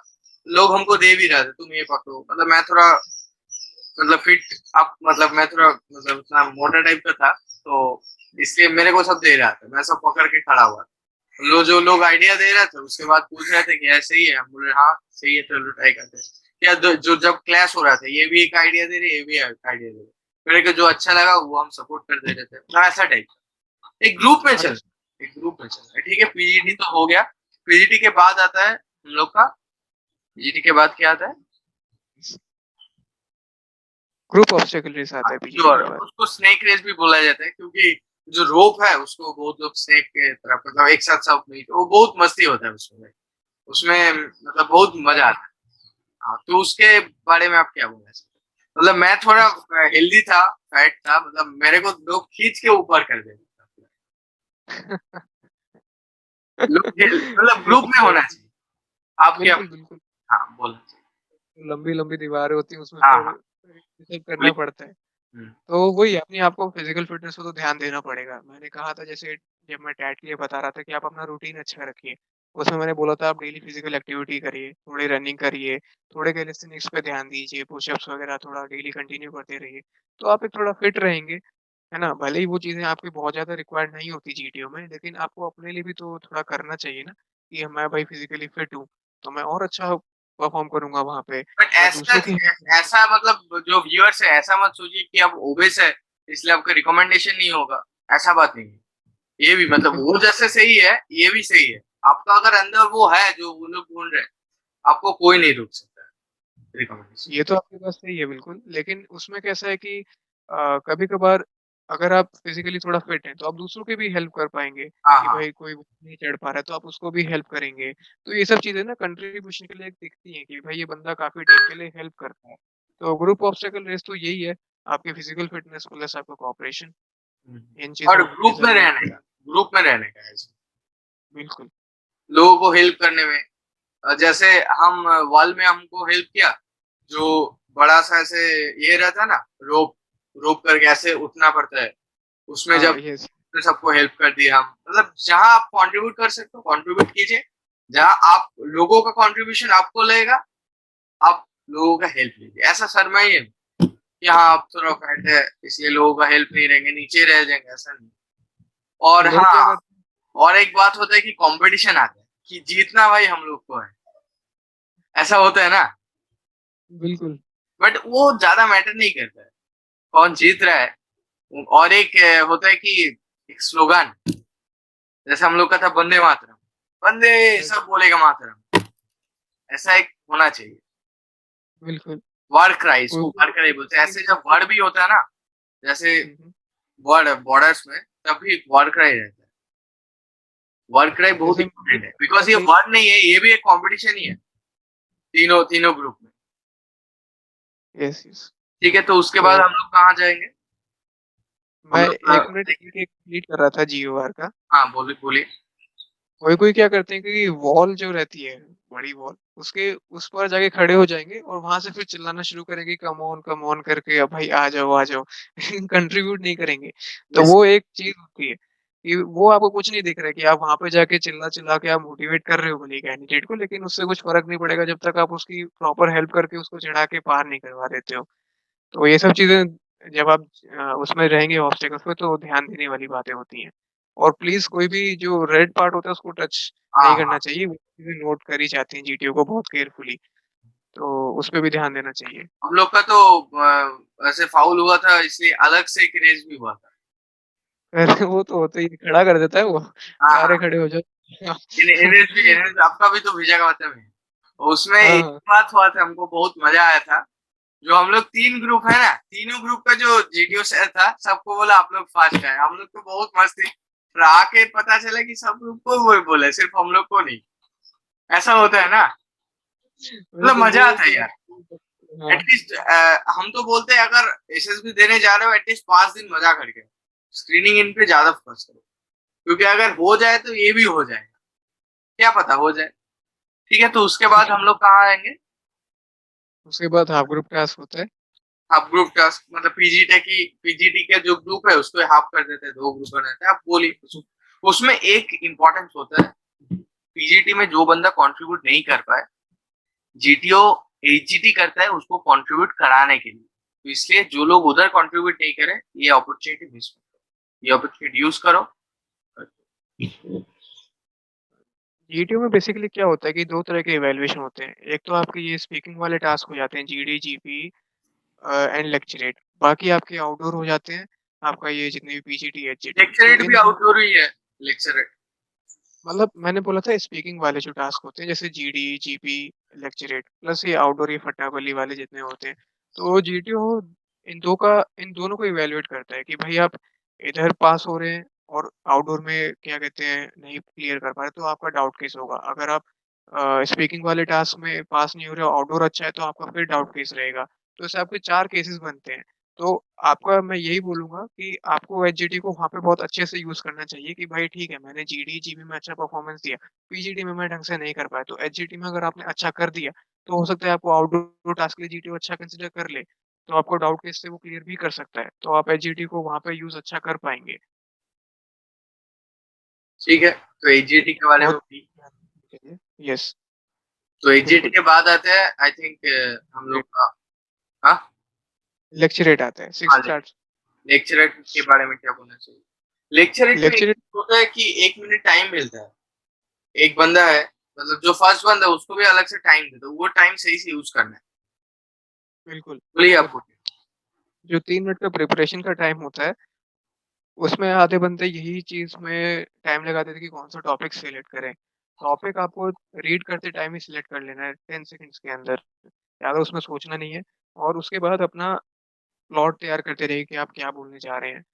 आप कैसे इंट्रोडक्शन देंगे, अगर कोई टॉपिक है उसके क्या कॉजेज़ हैं, उसके क्या सॉल्यूशंस हो सकते हैं, उसके इम्प्लीमेंटेशन के लिए आप अपने सॉल्यूशंस कैसे ऐड कर सकते हैं। तो वो सारी चीज़ें आपको ऐड करनी चाहिए उसके लिए और एक बहुत ही काम वे में आपको अपना लेक्चर देना चाहिए।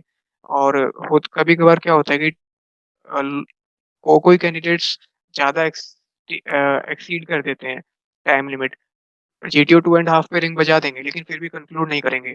तो मैं सबको यही बोलना चाहूँगा जैसे ही 2 एंड हाफ मिनट्स पे रिंग बज जाती है, फिर आप वहाँ 10 से सेकंड कंक्लूड 15 सेकंड उससे ज्यादा नहीं।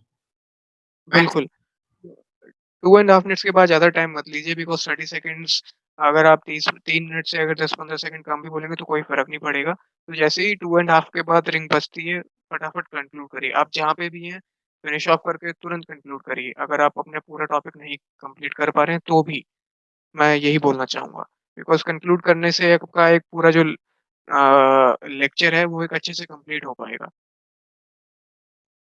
ठीक है, लेक्चरेट हो गया। लेक्चरेट के बाद हम लोग का क्या आता 7th आपका इंडिविजुअल ऑब्स्टेकल होता है। है?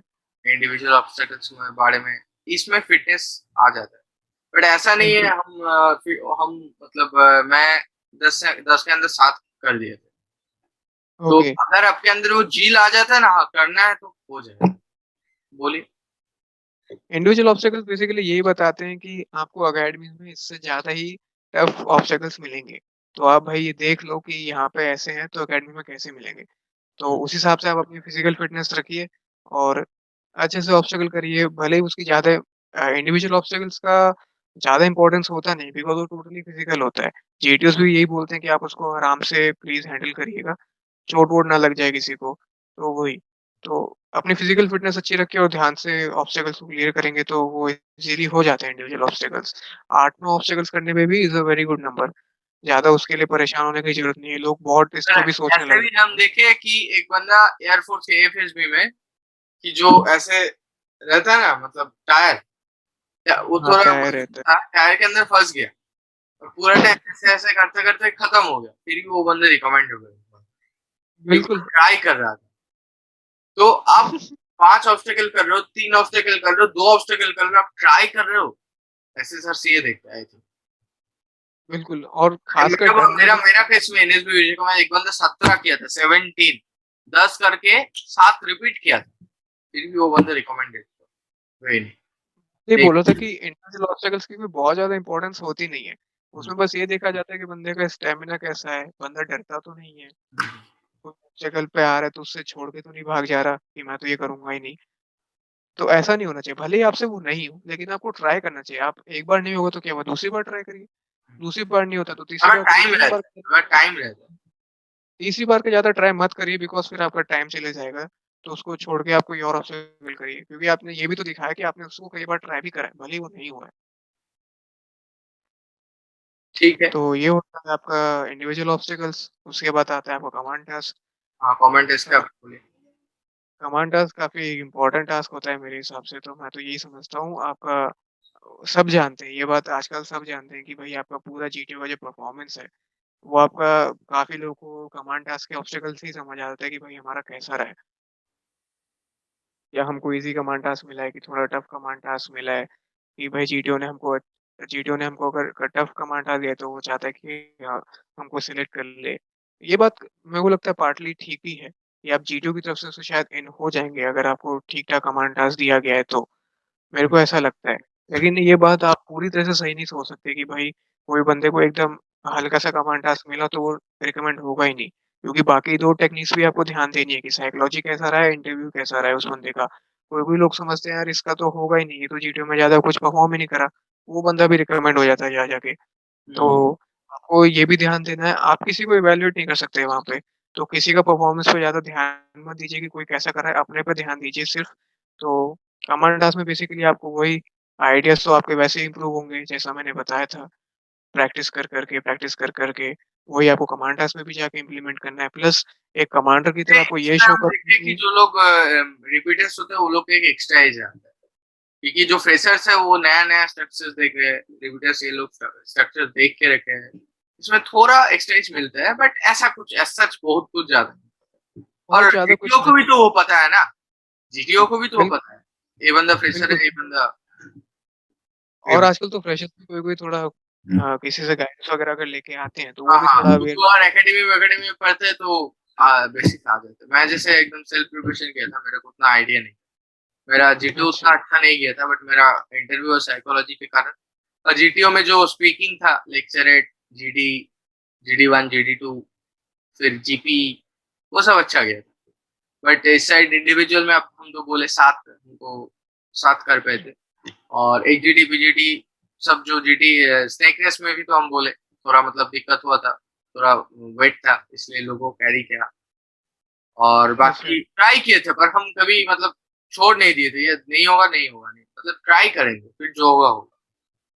बिल्कुल सही बात है, तो आप ये देख सकते हैं कि हुँ, तो कि ज़रूरी नहीं कि खाली जीटीओ पे ही पूरा रिकमेंडेशन डिपेंड होता है, ऐसा नहीं होता। तो कमांड टास्क में मैं ये बोल रहा था कि आपको एज़ अ कमांडर ये भी देखना है कि भई आप लीड कर रहे हैं। ऐसा नहीं है कि आप अपने सबऑर्डिनेट्स को टास्क दे रहे हैं कि भई तू ऐसा कर, मैं पीछे रह के बस तेरे को कमांड करता हूँ। हुँ। ऐसा नहीं होना चाहिए कभी भी। एज़ अ कमांडर भाई हमको ही A अंदर जाना leader है, is हमको ही one सारे who leads from the front। एक बात है ना, a leader is one who Leeds from the front. आपको आगे जाके लीड करना है, पीछे जाके बाकी लोग को जाओ करो, बात सही नहीं। बिल्कुल, ठीक है, तो आई थिंक हम लोग का जीडी हो गया, मतलब डे 3 डे 4 हो गया आई थिंक। बिल्कुल। जीडी का सब तो टास्क हम लोग कवर कर ली। फाइनल ग्रुप टास्क भी पीजीटी का ही हाँ, हाँ, एक final group mega test task जो है, बिल्कुल। फाइनल ग्रुप टेस्ट जो है उसके बारे में आप क्या बोलना चाहते हैं? फाइनल ग्रुप टास्क भी एक मतलब बेसिकली फाइनल ग्रुप टास्क में होता है कि पीजीटी में जो एक टीम था उसको एजीटी में हम अलग कर दिए, फिर फाइनल में एक साथ। बोली। लास्ट का टास्क होता है उसमें जीटीयू बस जिन-जिन को रिकमेंड कर रहा होता है उनको देख लेता है कि भाई ये लास्ट टास्क में भी अच्छे से कर पाते हैं कि नहीं, बाकी वो ज़्यादा इवैल्यूएट करता नहीं है फाइनल ग्रुप टास्क में। तो बहुत ही नॉर्मल सा टास्क होता है, बाकी सारे टास्क की तरह जो बंदे अच्छा करते आ रहे होते हैं वो उसमें भी अच्छा कर ही लेते हैं। तो मैं यही बोलना चाहूँगा इसमें ज़्यादा तो कुछ है नहीं फाइनल ग्रुप टास्क में बताने के लिए, वो 5-10 मिनट में ही खत्म हो जाता है। जीटीयू भी ज़्यादा इवैल्यूएट करता नहीं क्योंकि उसका ऑलरेडी रिपोर्ट बन चुकी होती है। और पूरा मतलब थकान हो जाता है उस दिन, स्पेशली अगर आपको समर में मज़ा आ मिलता है, जाता है। समर में मिलता है तो एकदम बॉडी में कुछ रहता नहीं है और जो ड्रेस होता है व्हाइट होता है ना, पूरे येलो हो जाता है। मेरा केस में तो पूरा येलो हो गया था। नहीं, बिल्कुल। ये तो है। हाँ, पर काफ़ी इंटरेस्टिंग होता है जीटीओ, हाँ, मज़ा आ पर जाता मजा है आता है, करने मजा का। आता है। ये तो है। हाँ, तो फिर ये हो जीटीओ गया। में है कि आप पार्टिसिपेट करते रहिए, आपको खुद ही इंटरेस्ट आने लगेगा। हुँ, पार्टिसिपेट नहीं करोगे तो खड़े रहोगे अलग से, फिर हाँ, क्या मतलब है? फिर ना जीटीओ आपको इवैल्यूएट करेगा, ना आप खुश रहोगे। तो चाहे आपका परफॉर्मेंस कैसा भी जाता रहो, आप एंड तक पार्टिसिपेट करिए। जीटीओ खुद बोलता है भाई जब जीटीओ टास्क स्टार्ट होने वाले होते हैं, तो जीटीओ खुद बोलते हैं कि give your best till the last task. Don't feel sad if you can not perform better और good in any of the task, है ना? तो आप एंड तक लास्ट पार्टिसिपेट तक करिए। हमको मोटिवेशन बजाय रखना चाहिए। जैसे बिल्कुल, हम लोग अब भैया को देख रहे हैं, मतलब मोटिवेशन हमको बहुत अच्छा लग रहा है कि फर्स्ट 5 चांसेस में भैया स्क्रीन आउट हुए थे, फिर भी मोटिवेशन थोड़ा सा भी डाउन नहीं हुआ। अब टू 17th अटेम्प्ट भैया अटेम्प्ट करके आज देखो, नतीजा देखो। इसलिए मोटिवेशन रखना चाहिए, ठीक है? तो बिल्कुल। लास्ट में अब आते हैं हम लोग का सबसे ट्रिकीएस्ट part I think of SSB interview, the interview, IO interviewer officer. Interview के बारे में आपका क्या ख्याल? ये थोड़ा बड़ा होगा, व्यूअर्स थोड़ा पेशेंस बना के रहिए। इंटरव्यू के बारे इंटरव्यू के लिए देखिए एक ही चीज़ काम आती है, आपका कॉन्फिडेंस प्लस आपका इंट्रोस्पेक्शन। मतलब इंटरव्यू अगर में आप ये भी आप थोड़ा कवर कर लीजिएगा, बहुत बच्चे लोग हिंदी बैकग्राउंड से होते हैं, वो लोग सोचता है कि भाई इंग्लिश में कैसे बोले, मेरे से नहीं हो पाएगा। तो आप क्या बोलना चाहते हो? अगर देखिए, इंग्लिश एक तरह का कम्युनिकेशन मीडियम है, ठीक है? इंग्लिश एक कम्युनिकेशन मीडियम है, अगर आप नहीं कंफर्टेबल फ़ील करते हैं, अगर आप अटक-अटक के ज़्यादा आपको दिक्कत आ रही है, तो आप हिंदी में दीजिए, कोई प्रॉब्लम नहीं है उसमें। आपके इंटरव्यू क्या बट असेस प्रेफर करेगा? इंग्लिश, इंटरव्यू आप इंग्लिश प्रेफर करिए। अगर प्रेफ़र इंग्लिश में अटक रहे हो then go to Hindi, no problem. बिल्कुल, बिल्कुल। आपको भाई हाँ, आपके रिस्पॉन्सेज़ होने चाहिए ना वहाँ पे, आपकी क्या सोच है आपकी? आपकी सोच इंटरव्यू देखना चाहता है, ना कि आपका बोलने का तरीका या फिर सॉरी ना कि आपकी भाषा, कौन-सी आप यूज़ कर रहे हैं। आप अपनी अगर आपको लगता है आपकी इंग्लिश वीक है तो आप इम्प्रूव करके जाइए उसको पहले से ही। आप अपनी प्रिपरेशंस में वो चीज़ पहचान लीजिए। मैंने इसलिए कहा इंट्रोस्पेक्शन बहुत ज़रूरी है इंटरव्यू के लिए। आपको अपने बारे में सब कुछ जानना चाहिए। मतलब एक तरह से आपको अपनी खोज करनी है। इन शॉर्ट में बोलना चाहूँ। आपको ए टू ज़ेड अपने से रिलेटेड आपके जितने भी इवेंट्स हुए हैं लाइफ में, उसके बारे में सब कुछ पता होना चाहिए आपको। आपसे रिलेटेड जितने भी मेंबर्स हैं, जितने भी लोग हैं, उनके बारे में आपको ए टू ज़ेड पता होना चाहिए। तो ये दोनों चीज़ें आपको बहुत अच्छे से ध्यान रखने हैं, इवेंट्स प्लस मेंबर्स। उससे रिलेटेड अगर आपसे इंटरव्यू ने कुछ भी पूछा तो आपको पता होना चाहिए बिकॉज़ इंटरव्यू का नाम क्या है? Personal interview. बहुत सारे लोग ये सोचते हैं कि भई हम क्या है? टेक्निकल प्रिपेयर करके जाएँगे, जी जनरल नॉलेज प्रिपेयर करके जाएँगे। जिस सर्विस के लिए जा रहे हैं वो अच्छे से प्रिपेयर करके जाएँगे, आर्मी, नेवी, थोड़ा एयर बहुत फोर्स जो भी टेक्निकल है। क्वेश्चन थोड़ा बहुत आता है, नॉलेज क्वेश्चन, बट मेनली आता है आप पर्सनल खुद को कितना अच्छे से पहचानते हो। बिल्कुल। मैं ये मानता हूँ कि अगर आपने टेक्निकल क्वेश्चन या जीके क्वेश्चन या फिर सर्विस के बारे में अगर आपने ढंग से आंसर नहीं कर पाते, तो 1% के लिए आपका चल जाएगा वो चीज़, बिकॉज़ उसमें आपकी नॉलेज टेस्ट हो रही है। ठीक है, ये बंदा को पता नहीं होगा, अवेयर नहीं होगा तो इसलिए इसको नहीं पता। लेकिन अगर आप पर्सनल क्वेश्चन को अटेम्प्ट नहीं कर पाते हैं ढंग से, तो वो सीधा आपकी क्वालिटी इफ़ेक्ट करता है। वो सीधा आपकी क्वालिटी इफ़ेक्ट करता है कि मैं अगर आपसे पूछूँ कि आप अपनी फ्रेंड्स की क्वालिटीज़ बताइए कुछ और उसको अपने आप में रेट करिए। तो अगर आप बोलेंगे कि सर मेरे को ढंग से पता नहीं है या फिर मैं थोड़ा भूल रहा हूँ, मेरे को थोड़ा रिमेंबर करना पड़ेगा, तो वो चीज़ें वहाँ पे काम नहीं आएँगी बिकॉज़ आप अपने लोगों के बारे में, अपने अच्छे दोस्तों के बारे में ही नहीं जानते हैं ढंग से, तो आप एक अच्छे फौजी कैसे बन पाएँगे जब आपको क्या कहते हैं आगे जाके सर्विस में इतने सारे लोगों के साथ काम करना पड़ेगा। तो ये चीज़ें मैं यही स्पेशली इस पे बहुत फ़ोकस करता हूँ कि आपको अपने पर्सनल क्वेश्चंस के ऊपर सारी चीज़ें पता होनी चाहिए। मैंने इतनी तैयारी करी थी कि मैंने अपने से रिलेटेड सारे क्वेश्चंस प्रिपेयर कर लिए थे। इंटरव्यू में एक सिंगल क्वेश्चन ऐसा भी नहीं था जो मेरी प्रिपरेशन के बाहर का हो। मैंने इतना रिगरस इंट्रोस्पेक्शन करा था अपने लिए। मैंने एक नोटबुक तैयार करी हुई थी, उसमें मैं सारे अपने से रिलेटेड जितने भी क्वेश्चंस थे, मैं लिखता रहता था। अगर मेरे दिमाग में कोई नया क्वेश्चन आता है, तो भी मैं उसको लिखता रहता था कि भाई ये मेरे से रिलेटेड और हो सकता है। कुछ पर्सनल क्वेश्चन भी आता है, जैसे गर्लफ्रेंड वर्लफ्रेंड के बारे में, वो सब टैकल करना होता है अच्छा से। पर्सनल ये सब क्वेश्चन ऐसे आप शाय हो गए, ऐसा बात नहीं है। आपको कॉन्फिडेंट तो रहना ही है इंटरव्यू में। आप वहाँ पे जाके घबराओगे कि कभी-कभार क्या होता है कि कोई-कोई आंसर नहीं दे पाता है। कोई क्वेश्चन का आंसर नहीं दे पाए आप, तो उसमें फिर बंदे लो फ़ील करने लगेंगे। जैसे मेरे केस में ही हुआ था। मेरे से उन्होंने एक जनरल नॉलेज का क्वेश्चन पूछा था कि गल्फ में क्या-क्या चल रहा है आजकल। तो मैंने सिर्फ़ एक ही न्यूज़ बता पाया था उनको। उन्होंने फिर और एक पूछा, तो मैंने बोल दिया था कि सर मेरे को आइडिया नहीं है। तो अब मैंने उनको जब ये चीज़ बोली तो इसका मतलब ये नहीं था कि उसके बाद मैं घबरा जाऊँ, या मैंने तो इसका आंसर नहीं दिया, अब क्या मेरा पूरा सब खराब चला जाएगा? ऐसा कैसे खराब चले जाएगा? मैं इतना पहले से इतने सारे अच्छे रिस्पॉन्सेज़ देता आ रहा हूँ, तो वो थोड़ी है कि वो सब की कोई वैल्यू नहीं रहेगी और खाली एक जगह क्वेश्चन अगर मैं नहीं दे पाया तो इसके बेसिस पे मेरे को आउट कर देंगे, ऐसा नहीं होता है।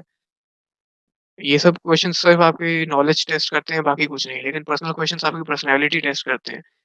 इंटरव्यूअर आपके सारे पर्सनल क्वेश्चन्स के रिस्पॉन्सेज़ पे आपकी ओएलक्यूज़ निकालते हैं भई, तो हुँ, आपको तो वो अच्छे से तैयार करके जाना ही जाना है। हुँ। तो ये तो बहुत ज़रूरी है इंटरव्यू के लिए। बहुत सारे क्वेश्चन आज हम लोग डिस्कस किए, बहुत सारे। आज का फाइनल एंड लास्ट क्वेश्चन है कि वही बात है कि आपका एक टेस्ट अच्छा नहीं गया। आपका एक टेस्ट अच्छा नहीं गया, इसका मतलब क्या आपको सिर्फ उसके बेसिस में जज किया जाएगा? I think no. सब केसेस का महत्वपूर्ण रहता है। आपका आयोग खराब गया, आपका सिर्फ पीजीटी खराब किया, सिर्फ एजीटी खराब किया, इसका मतलब नहीं है आप रिकमेंड नहीं होने वाले हो और बाकी टेस्ट में आपका डिमोटिवेशन ज्यादा आ रहा है। ये बात नहीं, मोटिवेशन हाई होना चाहिए। आप फाइनली ये कंक्लूड कर दीजिए। तो मैं तो एसएसबी में बंदों के लिए यही बोलना चाहूँगा, सारे एस्पिरेंट्स के लिए, कि आपको एसएसबी के लिए एक थॉरो प्रिपरेशन की ज़रूरत है भाई। आप ऐसा नहीं सोच के जा सकते कि मैं थोड़ी-सी प्रिपरेशन कर लेता हूँ और अपना अटेम्प्ट दे लूँ। मैं आपको अपना केस बताऊँ, मेरे 17 अटेम्प्ट्स इतने किस लिए हुए? फर्स्ट ऑफ ऑल 12th में मेरे को ज़्यादा अवेयरनेस थी नहीं, कैसे परफ़ॉर्म करना होता है। किसी से गाइडेंस नहीं मिली थी और मैं थोड़ा खुद भी पर्सनैलिटी वाइज़ इतना अच्छा नहीं था, तो स्क्रीन आउट्स होता रहा। उसके बाद जब ग्रेजुएशन में आया, मतलब इतने आप सारे एनडीए अटेम्प्ट्स। का भी अटेम्प्ट दिए हैं? NDA, sorry? एनडीए, एनडीए का अटेम्प्ट दिए हैं आप? ये एनडीए मेरा क्लियर नहीं हुआ। और ये मैं टीएस, टीसीएस दिया था, टी टीएस। प्लस 2। हाँ, ये सब दिया था। तो मैं इसलिए स्क्रीन आउट्स होता था क्योंकि मेरे को कुछ पता ही नहीं था कैसे होना है। मेरे को ये नहीं पता होता था कि स्टोरी कैसे लिखनी होती है। तो फिर कैसे ही आप अच्छा कर पाओगे वहाँ एसएसबी पे? टेस्ट आपको कौन है, प्रदीप वलिया सर आपको हेल्प किया है ये सब यस, एसएसबी टेस्ट? बिल्कुल। तो उसके बाद फिर मैं जब ग्रेजुएशन में मैंने एसएसबी देना चालू करा। उसके बाद मैंने कितने अटेम्प्ट्स दिए जब मैंने फुल्ली प्रिपेयर नहीं था मैं। तो जब आप प्रिपेयर नहीं होंगे फुल्ली तो आप कैसे सिलेक्ट हो पाएँगे? तो आपको थॉरो प्रिपरेशन करनी है एसएसबी के लिए, पूरा अच्छे से ए टू ज़ेड हर टेस्ट के लिए। आप किसी में भी ऐसा नहीं सोच के जा सकते, ठीक है यार अभी इतना कर लेते हैं, अटेम्प्ट दे देंगे, होगा तो होगा, नहीं तो ठीक है, कोई नहीं अगला फिर दे लेंगे, ऐसा नहीं होना चाहिए। अपना पूरे अच्छे से प्रिपरेशन के साथ जाइए और अपने आप को इवैल्यूएट करते रहिए। अगर आपका कोई अटेम्प्ट में नहीं होता है, उसके बाद आइए अपना कॉन्फिडेंस के बाद उसको अच्छे से इवैल्यूएट करिए कि आपकी गलतियाँ कहाँ रहीं, उसको अच्छे से पहचानिए। कोई-कोई कैंडिडेट बहुत ज़्यादा कॉन्फिडेंस आउट हो जाते हैं, 9-9 10-10 कंटीन्यूअसली कॉन्फिडेंस आउट हो रहे हैं, तो उसका कारण यही है कि शायद इवैल्यूएशन में कहीं दिक्कत आ रही है। अगर आप पिन पॉइंट अच्छे से अपने आप को पकड़ पाएँगे, तो आप डेफिनिटली क्लियर करेंगे उस चीज़ को। मेरा यही बोलना है एंड में। तो आज के लिए इतना और ही। आई थिंक हम दोनों को भी बहुत कुछ नया चीज जानने में आया, व्यूअर्स को तो बिल्कुल। आया ही होगा। और और जो नंबर दिया हुआ है और स्क्रीन पे उस पर आप कांटेक्ट कीजिए। एसएसबी टेस्ट सर ने भी बोला कि एक अच्छा प्लेटफॉर्म है प्रिपेयर करने का। ऐसा नहीं है कि सेल्फ प्रिपरेशन से नहीं होता है, मैं भी सेल्फ प्रिपरेशन किया था, मेरा भी हुआ था। बट टीचर लोग क्या करते हैं, आपको जो जर्नी, उसका जो वे, वो सिंप्लीफाई कर देते हैं। जैसे मैं मेरा स्टूडेंट्स को कैसे एनडीए सीटीएस एफकैट ये सब का जो साइंस सेक्शन प्रिपेयर करना होता है मैं बोलता हूँ, और मैं सिंप्लीफाई कर देता हूँ। आपको हजार बुक्स नहीं पढ़ने, आपको पढ़ना है सिर्फ मैं जो बोल रहा हूँ, जो जेएल साइंस के जो टीचर सब लोग जो बोल रहे हैं, और वैसे ही हो जाता है। सर एक एग्जाम्पल है, सही एग्जाम्पल है। तो आज के लिए इतना ही। आई थिंक सबको बहुत समझ आया, तो लेट अस स्टॉप दिस।